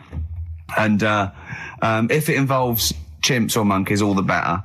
Brains he likes, parts of the body, deformity. I know where to, what buttons to push. And I told him about this thing. I don't know if any of you out there know about this, but there's an experiment they did in the 50s, a clinical psychology experiment where there's your two hemispheres of the brain, okay? They're joined by a thing called the corpus callosum, right? Which is just a little flap of skin, like a little scarlet lead that joins your two hemispheres. And what they did, they cut that in half, and they thought it was a cure for schizophrenia, but what it turned out to be, or epilepsy, I think, I can't remember, was that your two sides of your brains didn't function together. You couldn't get information. I was telling Karl all this thing, and one of the things I told him was that they did it on a monkey, and it fought itself over a nut. Like its right arm was connected, by its left lobe of the brain, and it was fighting over itself. And Karl went, instead of thinking this is amazing experiment, he went, would it have been happy if you'd given it two nuts? Yeah, I know. Well, you started off by explaining it. And I remember you mentioned, because I was watching the two of you as you were describing it to me, you said, of course, one side of the brain deals with symbolism. And as you said the word symbolism, I noticed Karl drift away from looking at you, pick up his mobile phone and start pressing buttons randomly. And I thought it was the word symbolism that got him. And I noticed it took you just a moment longer. And I think the first thing you said was, when did I lose you? Yeah, I knew I'd lost him. It's extraordinary. And he doesn't even try to disguise I said it. nomenclature at one point as well. Right, yeah. And I knew I was dicing with death there. Yeah. But, but I told you tried to look it up, didn't you, on the web? You didn't find anything about it, did you? The spelling of it's, what is it again? What's the word? Corpus callosum. Yeah, so I couldn't do it. No, no point. Yeah. Don't bother. Give up. Don't bother. Give up. So if anyone knows any interesting facts about that, but yours hasn't been cut in half, has it, Karl? That would, again, might explain something. I'll tell you what we will be talking about later. I don't know if you're sort of aware of them, Steve. Go on. Bonobos. Oh, I don't know much about bonobos. I told him about he was looking for stuff. I said, put in bonobo. He was having no luck with chimp. And they're a form of chimpanzee, but they're even closer to us, evolutionarily speaking. They've got their social groups are more like ours. They're more intelligent. And he was loving it, weren't you? So is it human bonobo Karl? Is that how it works on the evolutionary ladder? Chimp, Carl. Yeah. Yeah. Talking about So we're talking about bonobos. You're excited about that? Yeah, That's coming up in monkey news. No, I think it's a bit of a monkey bonus. All right, XFM 104.9, Ricky Gervais, Steve Merchant, Karl Pilkington, not here. It's the best of. You've been voting in all week, sending your emails. So here's the clips that you wanted. Another holiday. Well, it wasn't holiday. Well, it was. You had 5 days off work. Why isn't it holiday? You had 5 days not working for a living. You know how many days holiday gets a year now? 29. Oh, that's more than teachers, isn't it? It makes me sick. It makes me sick. Well, I know the kind of hours you work, Rick. It's mad. I mean, if you're not in work by midday, you're furious. No, but I mean, I'm always... 29's normal for the normal working person. Yeah, but, you know... And anyway, it wasn't a proper holiday. I went to see my mum and dad. It's nice to see them and everything, but it's not holiday, is it? Why? It's not going away. It's not getting on a plane, is it? Going away. Oh, is that definitely a holiday? What happened before 1950? I don't know. People used to go... Yeah, exactly. People used to go to Blackpool or Brighton. That was holiday. Yeah, but I didn't Where did you go? Went to Wales. There you go. Lovely holiday. Lovely holiday. Have a holiday in Wales. That's what they say, innit? Come to Wales and have a holiday. That's what they say, innit? So come to Wales and meet your parents. Come to Wales and have a lovely holiday. Right. Well, anyway, it was good and that. It's always good to see him. Right? Yeah. But Week off work. do you know? Like my mum likes gnomes and stuff. Yeah. Right. Of course she does. She's lived with one for 30 years. She said, get your dad to take us to this park where they've got 6-foot gnomes and stuff. Right. Have a walk about. Sounds like a nightmare. Yeah. It sounds like a living nightmare. Keep an eye on Carl. Yeah. So anyway, he stood still for 2 minutes. Someone bought him. No. You can't buy them and that. It's like a little exhibition thing. Yeah. Right? And it's part of a hall.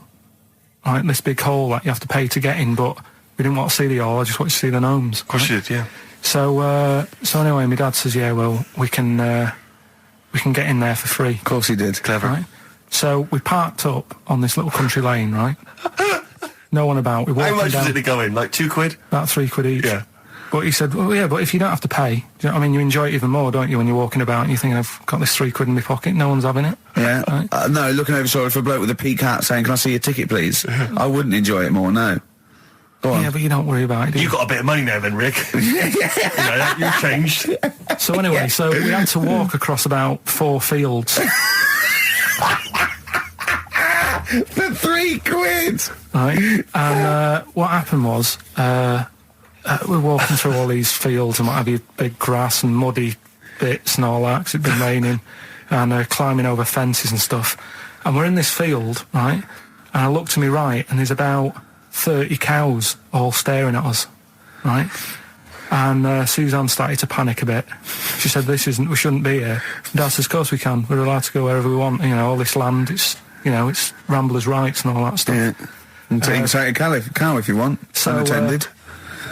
Serves him right for leaving him in the field unattended. I'm having one. Yeah. And keep us fed for a week. Across. Anyway, these cows start surrounding us. Surrounding us. Oh, brilliant. Oh, no. Face off. And Suzanne's panicking, going, this isn't right. We're not going to make it to the fence in time. They're moving faster than us, and they started sort of running a bit. Wow. And it's like some kind of bovine West Side Story. A gang of cows coming at you. Don't worry about it and stuff. But my dad had to sort of stand there and wave a stick at him. Of course. And we got away, but Suzanne was having a bit of a sweat on. Got away. Saying, we could have got killed. Sure. And my dad saying, nah, it never happens. And I just wondered if it does, if there's a risk of... Yeah, it is rare, but there's been a couple of cases of being trampled by cows. They're not aggressive. They sort of run through you. Well, they're aggressive if they've got a calf. They don't have kids. What? You had kids with them. Kids, yeah. That's goats you're thinking of.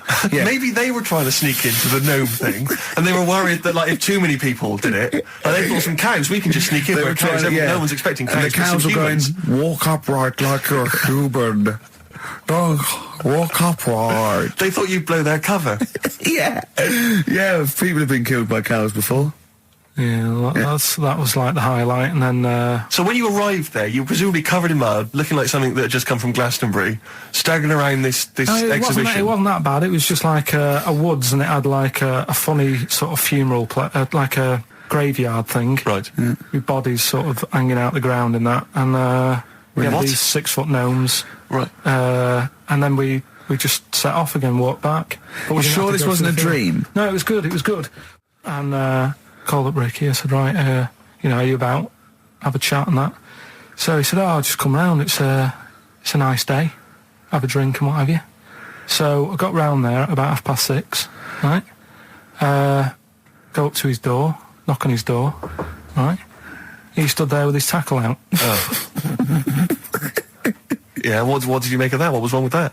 What do you mean, what's wrong with that? Why were you looking at it? Why were you looking at it? I tried not to look at it. But again, you're always sort of attracted to it, aren't you? Kind of like... I've never been attracted to another man's tackle.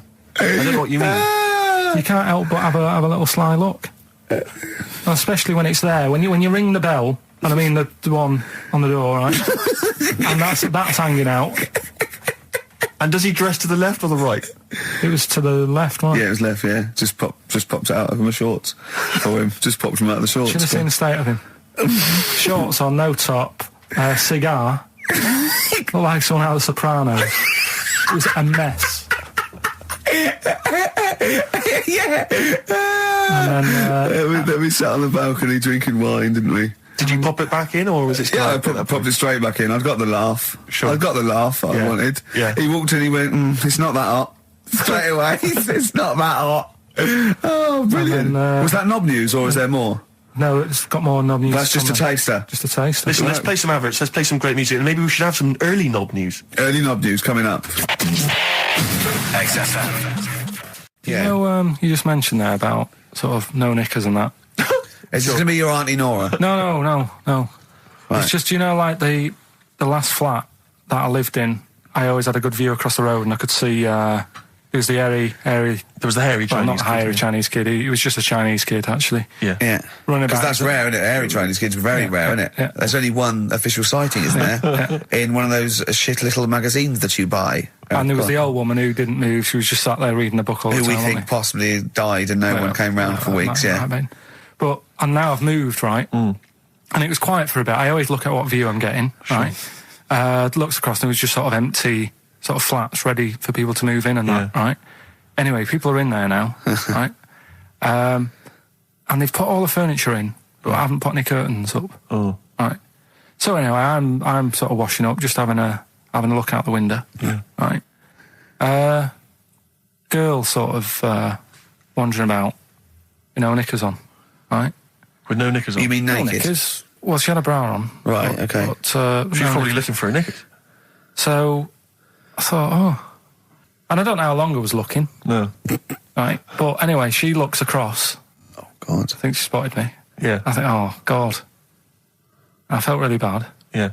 I said to Suzanne... Sorry, is this some sort of Peeping Tom confession? No idea. Well, it's not... That's the thing, though. Peepington. If I was peeping, she was peeping as well, because she was looking over. Works both ways, doesn't it? Yeah, but yeah, all she could see of you was your bald head. Yeah. No, but And your this hands is it. moving as you were washing up.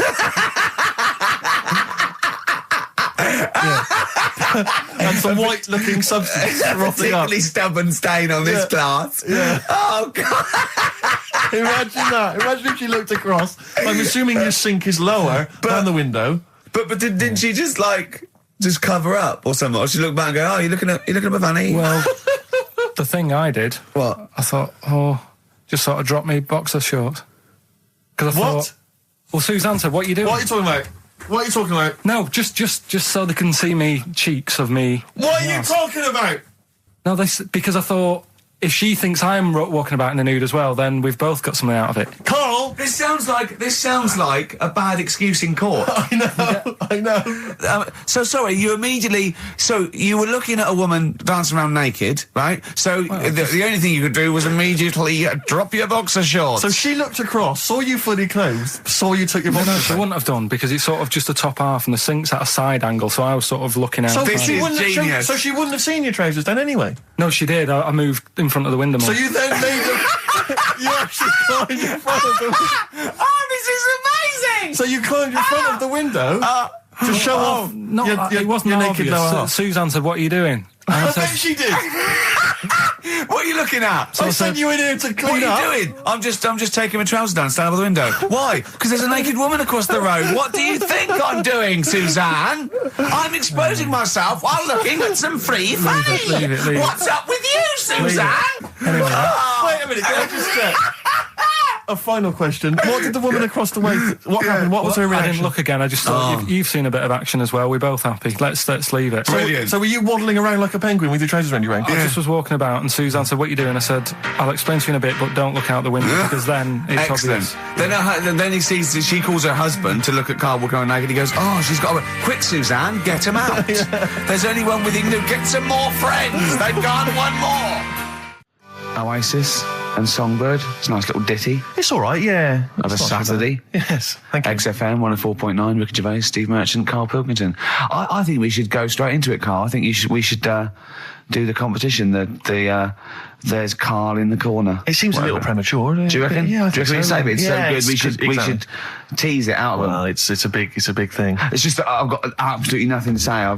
Sure. I haven't really. Well, I mean, like often I know you all have spoken to Karl in the week. This week, for some reason, I've been speaking to him. Oh, right. I spoke briefly to him about Michael Jackson and the documentary. Yeah. Now, of course, I thought that was extraordinary. Amazing, and I asked amazing Karl's piece of opinion. work. Yeah. And he didn't mention to me the fact that Michael Jackson likes to climb up in trees. No. He didn't mention anything about his bizarre relationship with children. He didn't mention anything about his obsessive billionaire spending sprees. Right. He didn't mention anything about the mannequins he has in his thing, or the fact that he drives around his sort of 7 hotel suites in Las Vegas in a little kind of old people's scooter.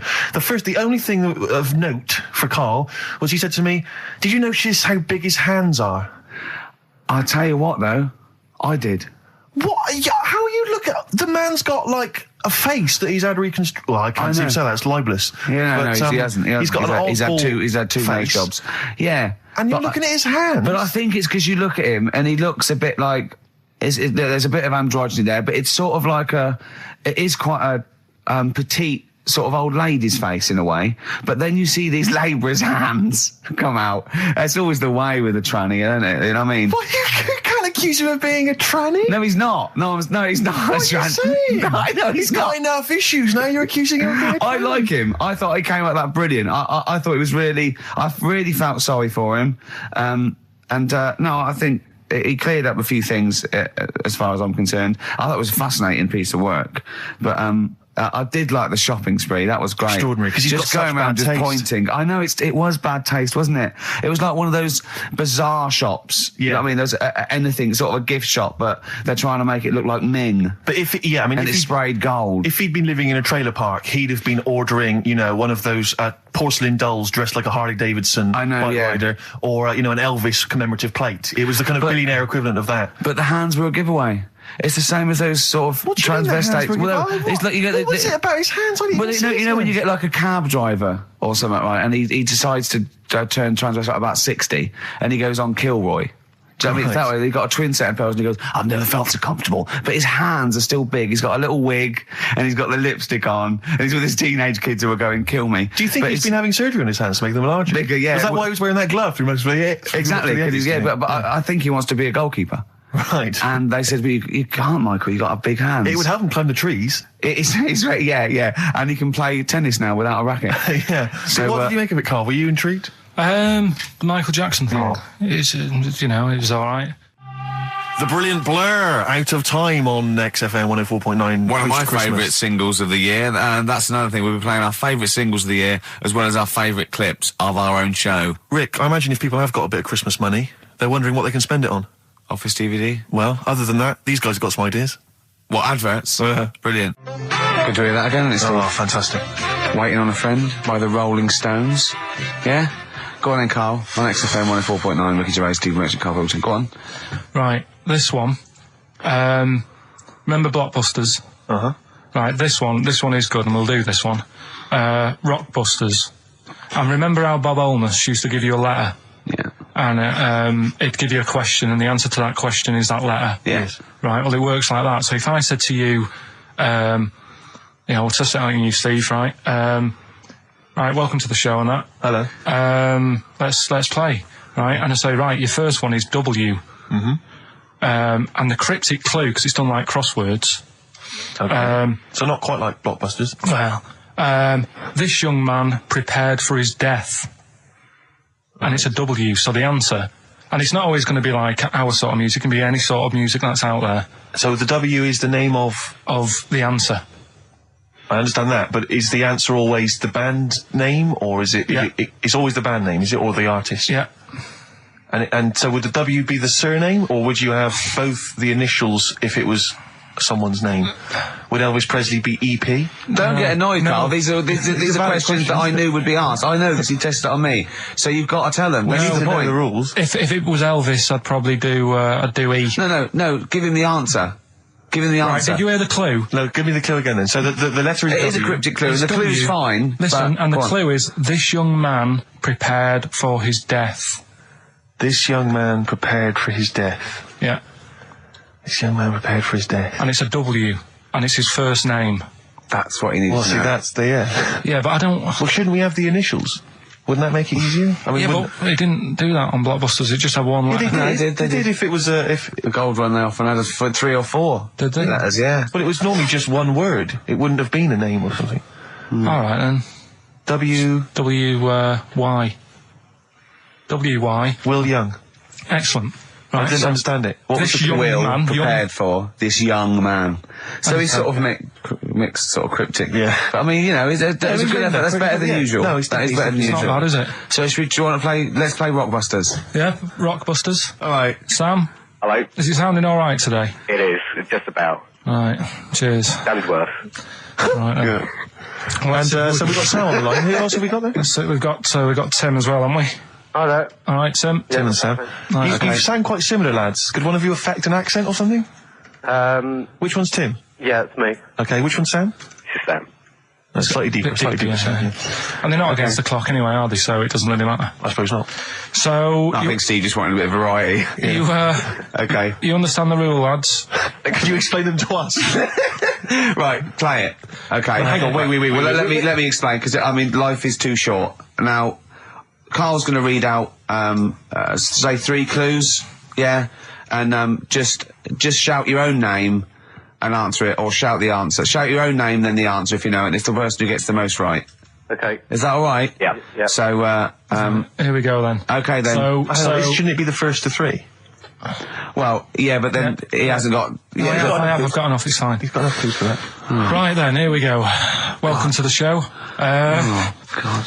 Right, the first initials, S-T, right? Is that right? S-T. Well, I don't know. We don't know, do we? How do we know? Here we go, S-T, and the cryptic clue is better than the average homeless person. Okay? Sorry, I think, is that a band? Yeah. Is it an old band? Yeah. I think that's one word. Alright then, S. It's an old 70s band. Better than the average homeless person. Tim? Go on. Supertramp. Yes. Supertramp Well it done. is. Yeah. Well done, 1 point to I have you, no idea Tim. why that's right, by the way. You don't understand why it's right? He's a super tramp. Oh, right. Better than the average homeless cryptic, person. yeah. Yeah, cryptic. Yeah. Okay, second one. Come on, Sam, you got That's actually quite good for Carl. Trust me, Tim. Take that as a good clue. Because, yeah, okay. We won't do this again. Wait, 1-0 Right, to here we Tim. go. Right. F. The letter is F. That's the next one we're moving on to. And the cryptic clue is, the little girl is hungry. What shall we do? The S or F? I've got it. F. Freddy. Sam. Peter. Yes, 1-1. Feed her. He's pulled out of Feed her. Yeah. Feed her. Okay. Yeah. So that's 1 each. So this is the decider, isn't it? Wait a minute, ITV are on the phone. Well, you said first to 3, so no, it's not, is it? That's what I said. Just do the 3 clues and who gets the most. Okay, well, we can do that now. So, here we go. I love this. This is rubbish. Go on. So here's the last one. The initials are AK, right? And the cryptic clue is exploding pet. Shout your name if you know it. Last orders at the bar, please. Last orders at the bar. Exploding pet. AK. You're tuned to XFM 104.9, Karl Pilkington's quiz, Rockbusters. The format is still available. The highest bidder, please give us a call, or you can email ricky.gervais at xfm.co.uk. Is it a band or a singer? I'll give you a bit more of a clue. It's a pop band. Okay, we wouldn't. Sam, Tommy Kissing. Yes. Hey. Oh, this is amazing radio. So who was that won? That was Sam who won. So it's 2-1 to Sam. So he wins. What does he win, Karl? He wins some CDs and some videos. No, he's got obviously now, Sam, if you're ready, take the spot. You're going to do the gold run. Away you go, Karl. I haven't got any more. You're a fool. Right, stay on the line. We're giving both some presents. Play a record for. Rick, I'm going to shoot off. Well, listen, still to come, right? We've got the monkeys thing. Oh, chimpanzee that. And when I was out last Sunday, right, at Johnny's birthday party, Steve was there. Yeah. Got talking about stuff. And a debate that we didn't really finish cropped up. It blew your mind, didn't it? Amazing. Oh, I know about this. Steve told me. This is the infinite amount of monkeys. Or a monkey with a typewriter an infinite amount of time would eventually come up with the works of Shakespeare. Yeah. There was no debate. It's a philosophical, mathematical problem. There's no debate. It's true. It wouldn't happen. No, listen, Karl, listen. Infinity sorts it all out for you, right? An infinite amount of monkeys at a typewriter, right? They do everything. They type everything. Infinity just sorts it all out for you. There's no getting to it and they're going, oh, well, let's have a look what they've done. This one's come close. Did Romeo and Juliet. It would do it all. It would type everything ever possible, conceivable. Yeah, but it's a mathematical infinity. Well, we've heard your side of the argument, Rick. And I'll be honest with you, it's a persuasive one. But let's hear Karl, because he heard about this in a pub last week. Yeah, so what's he's your got problem? some strong What's your ideas problem with himself. it? What's your problem with it? well, first of all, right, you're saying it's a load of monkeys. It's not just one monkey It depends. that can live forever. No, wait. It's either a chimpanzee with a typewriter with an infinite amount of time. He would eventually, by definition, mathematically, type everything ever possible. Okay, or it's an infinite amount of chimps with typewriters, and one of them will type it first time. But already that's not right. You either need to have What do one you mean? monkey. What? You mean Let's hear his employment point. laws? He What do you mean can't- it's not right? Let's hear him out, please. If it's one monkey Yeah. with a typewriter that's got loads of ink in it and that, right, at least it knows what it's done in the past. It's not. Keep going. Crime. If you've got a load of monkeys, it's like if you have too many, what's that saying about too many chefs? Too many chimps spoil the soup. Right, well it's the same thing. It's like, well, I didn't tell you to put salt in it. I was going to put salt in it, and it messes it up. Whereas if it's just one, they know what's gone on. So what I'm saying is... honestly, leave him go. I can't be bothered, I want Steve. to hear- I want to hear the rest. This blows my mind. He doesn't know what this does to me. It's a mathematical problem. I want to hear the rest. Well, it's just, I just don't think it will happen. What do you mean you don't think it'll happen? Infinity works it out for you, by definition. Well, what's stopping them typing the same thing again? They would. In fact, the problem should be, if you had an infinite amount of time, that it would type the works of Shakespeare an infinite amount of times, and everything else an infinite amount of times. But, you know, that's not as... But not Shakespeare. Oh! Shut up! You idiot! Rick, do you know what he said to me? I said to him, I just explained it to him. I said, God. you've got an infinite number of monkeys, infinite number of typewriters. They will type the complete works of Shakespeare. He said, have they read Shakespeare? You're an idiot! Play a I said record, no. 'cause I'm not having this They're not doing conversation. it from I'm not memory. having it because it really, really winds me up. But you're saying they'll do it with no spelling errors. Well, they do it an infinite amount of times.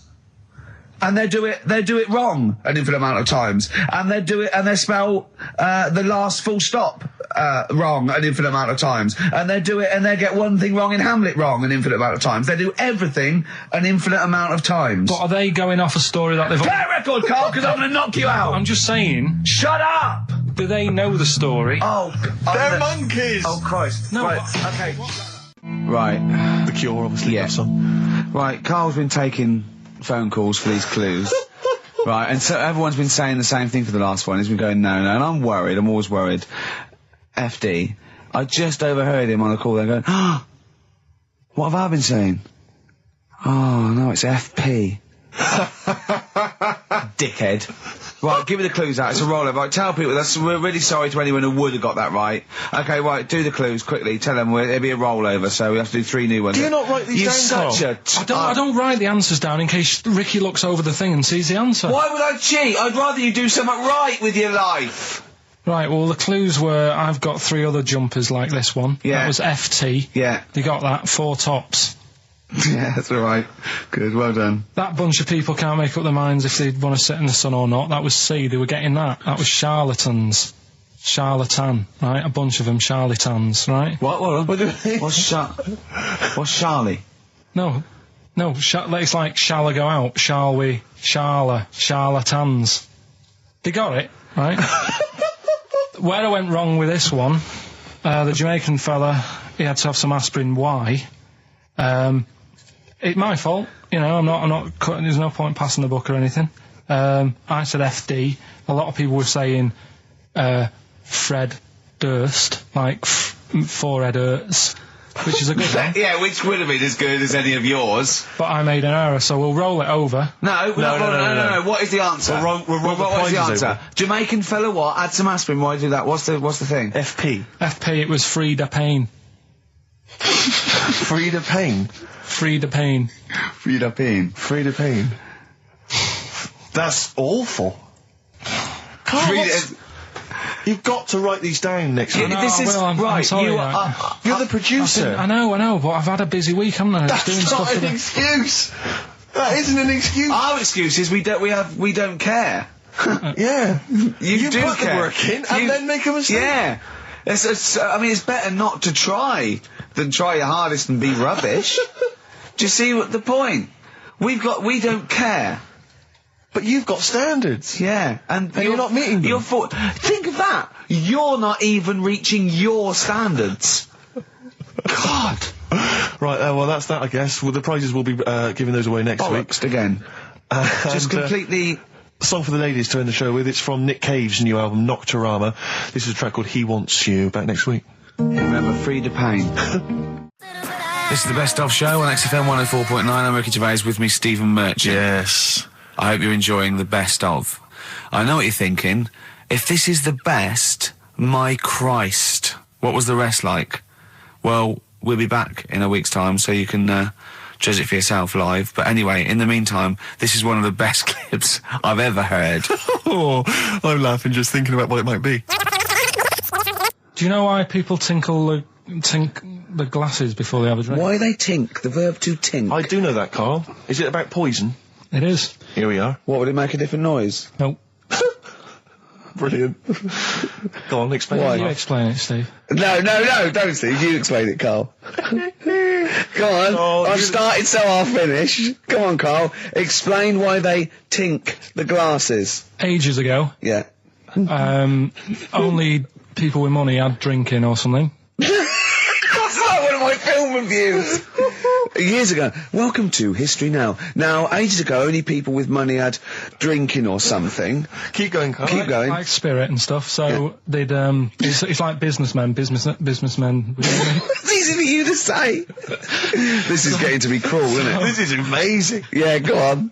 Why Go did on. you open your mouth, Carl? What were you hoping was the best that could happen? Because you were trying to make me look stupid before with the planet, so I'm not... Whereas you know... Yeah, go on, no, come on. Businessmen with money have got to drink and ching.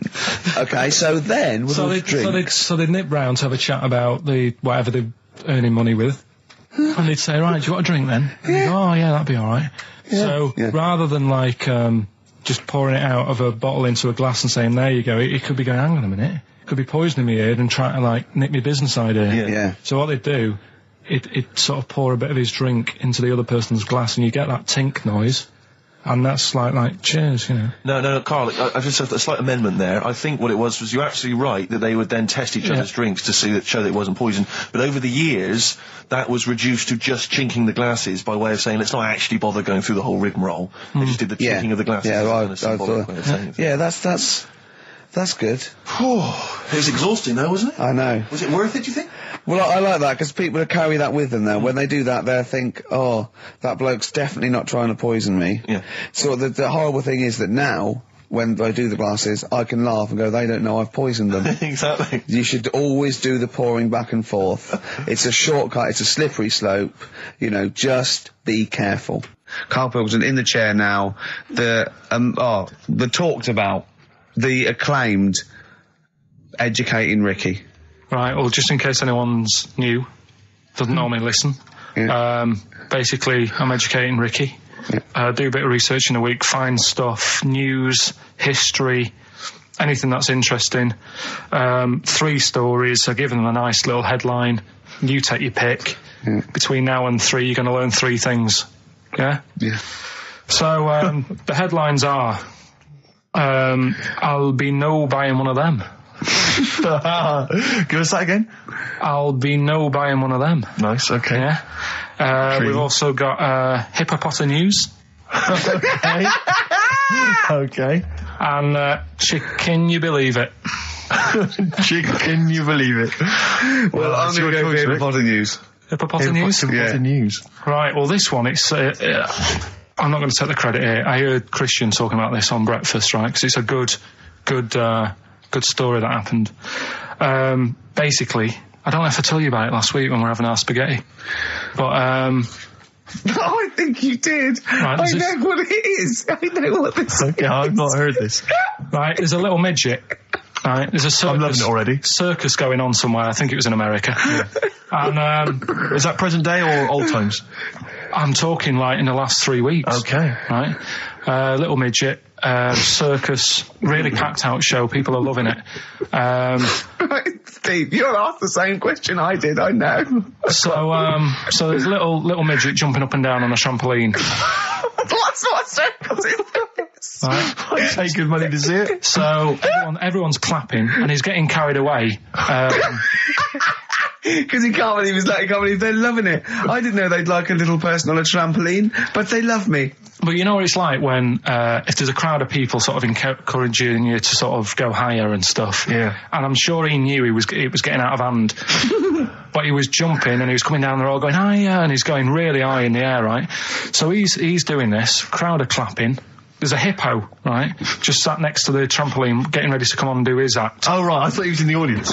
That's it, getting ready to do his act, Steve. Yeah. So he's a ventriloquist. What do you mean he's sitting by the trampoline waiting to do his act? Because why do they sit in the dressing room and they go, 5 minutes, Mr. Muss, 5 minutes, Mr. Muss. So anyway, right, so the hippo's there. He's getting annoyed, is he? Because the midget's he's going, how can I follow this? This is really annoying. They're going to be, no. So he's thinking, he's already done the trampoline, my pogo stick act is never going to work. Yeah, go on. So there's a hippo waiting. See, it's a great story, and I just know he embellishes it or it gets slightly wrong. Go on. So there's a midget jumping up and down. The hippo's getting annoyed. The crowd are going mad. The midget's loving it. Can't believe his luck. Although you think he probably knows he's dicing with danger. Yeah. So next thing you know, they're all saying higher. He gives it one big, like, heavy sort of landing on the trampoline. Goes really high, but goes off at a funny angle. Oh, hypotenuse. Okay. Yeah. And sort of flies off. Hypotenuse! Sure. Flies off at a funny angle. Oh, dear. Hippo's there, swallows him whole. Crowd are clapping, thinking that's why the hippo was waiting there. Rubbish. Rubbish. It's not rubbish though. But no, maybe there was an accident in a circus with a midget and a hippo, but at no point was this hippo waiting to go on going, come on. The midget flew off at hypotenuse and landed in the hippo's mouth and was swallowed whole. This is what you embellish it. That is great. And what's I that? have to say though, Rick, when I heard midget, trampoline, hippopotamus, I was thinking accident waiting to happen. Yeah. So yeah, maybe. I mean, it is that you should never put those three together. Never. It's a recipe for disaster. Everyone knows that. Midget, trampoline, hippopotamus. Are you mental? You're asking for trouble. Well, you know when he told me it, he said, and the midget, he didn't mention the hippopotamus, and he said the midget went on, and soon he fell off, and the hippo ate him. And I said, sorry, what was the hippo doing there? He went, it's a circus. I've never heard of a circus having a hippo. What do hippos do? What can they do? You can't train them, can you? What do you... Aren't they, like, very deadly? They're huge, aren't they? You can't have a hippo in a circus. Are you sure? You're not thinking of Zippo? He's neither clown. Yeah. And it wasn't some sort of where Zippo was eating a midget, and it's some sort of horrible sexual act. No, it was definitely. I heard it on breakfast, right? Oh, okay, sorry. No, it's definitely fact. Yeah, okay, right, truth. okay, good. Carl's found love on the street before, haven't you? How's it going with your bird, Carl? Are you married? No. How long have you been out with her? Going out with her? 7 years. Because, I mean, you're quite a simple man. Yeah. You're sort of a simple in a nice way. ways. I mean, yeah, you're like Helen sense. from Big Brother. Yeah, you're sort of nice enough, but I look normal. well, yeah, you sort of do. But you could be one of those that just suddenly go mental with a pen. Yeah, do you know just what I mean? stab people through the eyes. Yeah, you sort of look normal. But if I wouldn't really want to wind you up to a point of frenzy. How did you meet your girlfriend? Through work. What, through her work? What, you phoned up and said We worked at the same place. Oh, you're right. Yeah. You're quite an enigma, aren't you? Could you give us more on that? At work, you met her at work. What, she came in selling sandwiches? She was going through the bins outside. What do you mean you met her Why at are you work? having an attack on me? You're the not one having an who's attack sad and lonely. Oh, he's done you again. Yeah, but what I thought was interesting was I just scratched at him and he just went mental. Yeah, no, it's like a but bear caught in a trap. It's funny, isn't it? You'll never learn. Carl. No, I was just interested to find out what the story was, because it might be a really romantic story. Well, it's not. All right, jeez. I love the fact he doesn't want to talk about his love affair. I was thinking about you in the week, and like, does it worry you? I mean, you sort of joke about it now, and we're talking about it in the office, you know, like, oh, is Steve really touchy about the way he looks? And, oh, what's this? Where's that come from? He's done it again. He's done you again. I was walking home the other night, and I was thinking about it. And do you worry that when you're old, you will be on your own? You did start it though, didn't you? Well, Carl, I'm glad you brought this up. because I mean, for me, you know, a lightweight, frothy entertainment show on XFM on a Saturday afternoon is exactly the place where I want to discuss the desperate, lonely future that's inevitably coming my way. Oh, God. I'll tell you what will cheer you up and forget all that. A bit of Embrace. Oh, one of the most hated bands.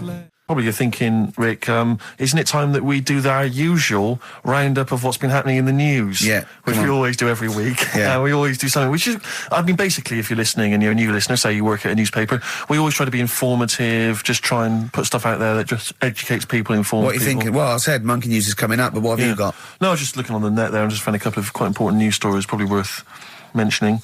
Policeman caught photographing. I don't know why it makes me laugh. It's just the phrasing, I suppose. It's the headline. Policeman caught photographing up woman's skirt. No, he wasn't up there taking a picture of Big Ben. He wasn't going, can I just sit up here? I'm just going to take a picture of that seagull over there. No. He was facing the camera up a woman's skirt. He was indeed. Right. A policeman in Japan is facing disciplinary measures after he was caught photographing up a woman's skirt with a hidden camera while on duty. The 42-year-old sergeant, who's not been named, used a digital camera to secretly snap the shots when the woman was reporting a stolen bicycle. So he was actually doing his proper job. He'd obviously thought to himself, I'll bring him a digital camera today. On the off chance a beautiful woman comes in to report a crime or robbery, I'll have it ready, I'll have it positioned, you know, in such a way. But this is interesting. This is how he got caught.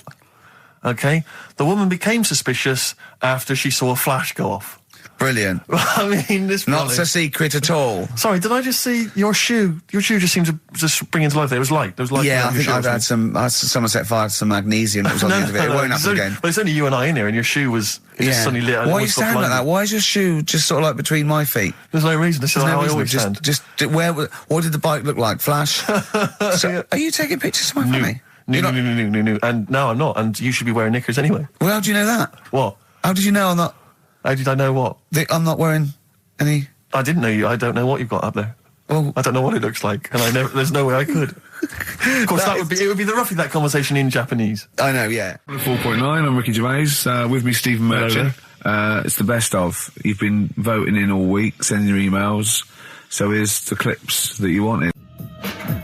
Wu-Tang Clan and Gravel Pit. We love that, don't we? I love it, yeah. Yeah, brilliant. Classic track. We're talking about embarrassing stories and stuff, and I don't know if I've told this on the radio before. Have I told you, Carl? I'm not sure. But this was when I was working at the BBC. This is not even long ago, and I'd moved to London, and I was fairly new in London. And I was working at the BBC, and I had this BBC hire car. And I've never told it. If there's anyone listening who works for the BBC, I don't know if I can still get in trouble for it. But this BBC hire car, and it was like I'd been ferrying kind of actors and people and production people around all day in this car. And I was driving back, it was quite late, it was about sort of 7 or 8. And I was driving back, and I pulled in to get some petrol to fill up the car every day. And I went into this garage to fill up some petrol, and I was there. And these two blokes came in a white van, right? They pulled into the forecourt, and I was filling up the car. And they went, "Hey, do you want to buy a couple of speakers?" And I said, "Yes, I do." Yeah. Because, to tell you the reason, it was like I was so flattered that they thought I'd be the kind of bloke who would, A, need some kind of classy speakers, and B, would like to buy them on the sly. Do you know what I mean? Yeah. I thought, they like the They've seen me. They've seen I look a bit of a hustler. Exactly. Yeah. I'm a street sort of guy. You can see by the way I use my walk. Exactly. Yeah. So I couldn't believe my luck. So they drove behind the garage, the little sort of garage bit at the back, and I went round there, sort of casually went round there, sort of locked the car, went round there.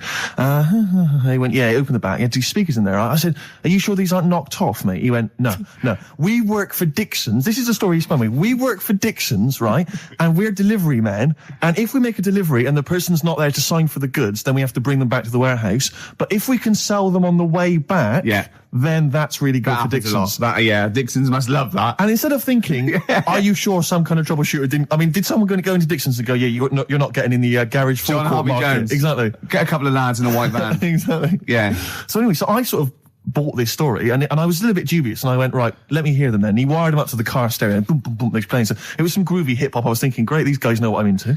Yeah. And he's giving me the talk and stuff. And I said, I'm a bit worried these are knocked off. He went, no, listen, we got a bloke at Dixon's who can confirm this is fine, right? Phone him up, use my mobile, right? And quote this reference number, right? So I phone out, and I goes, I go, hi, some guys here in a garage forecourt trying to sell me some speakers. Just wanted to check. He went, it's fine.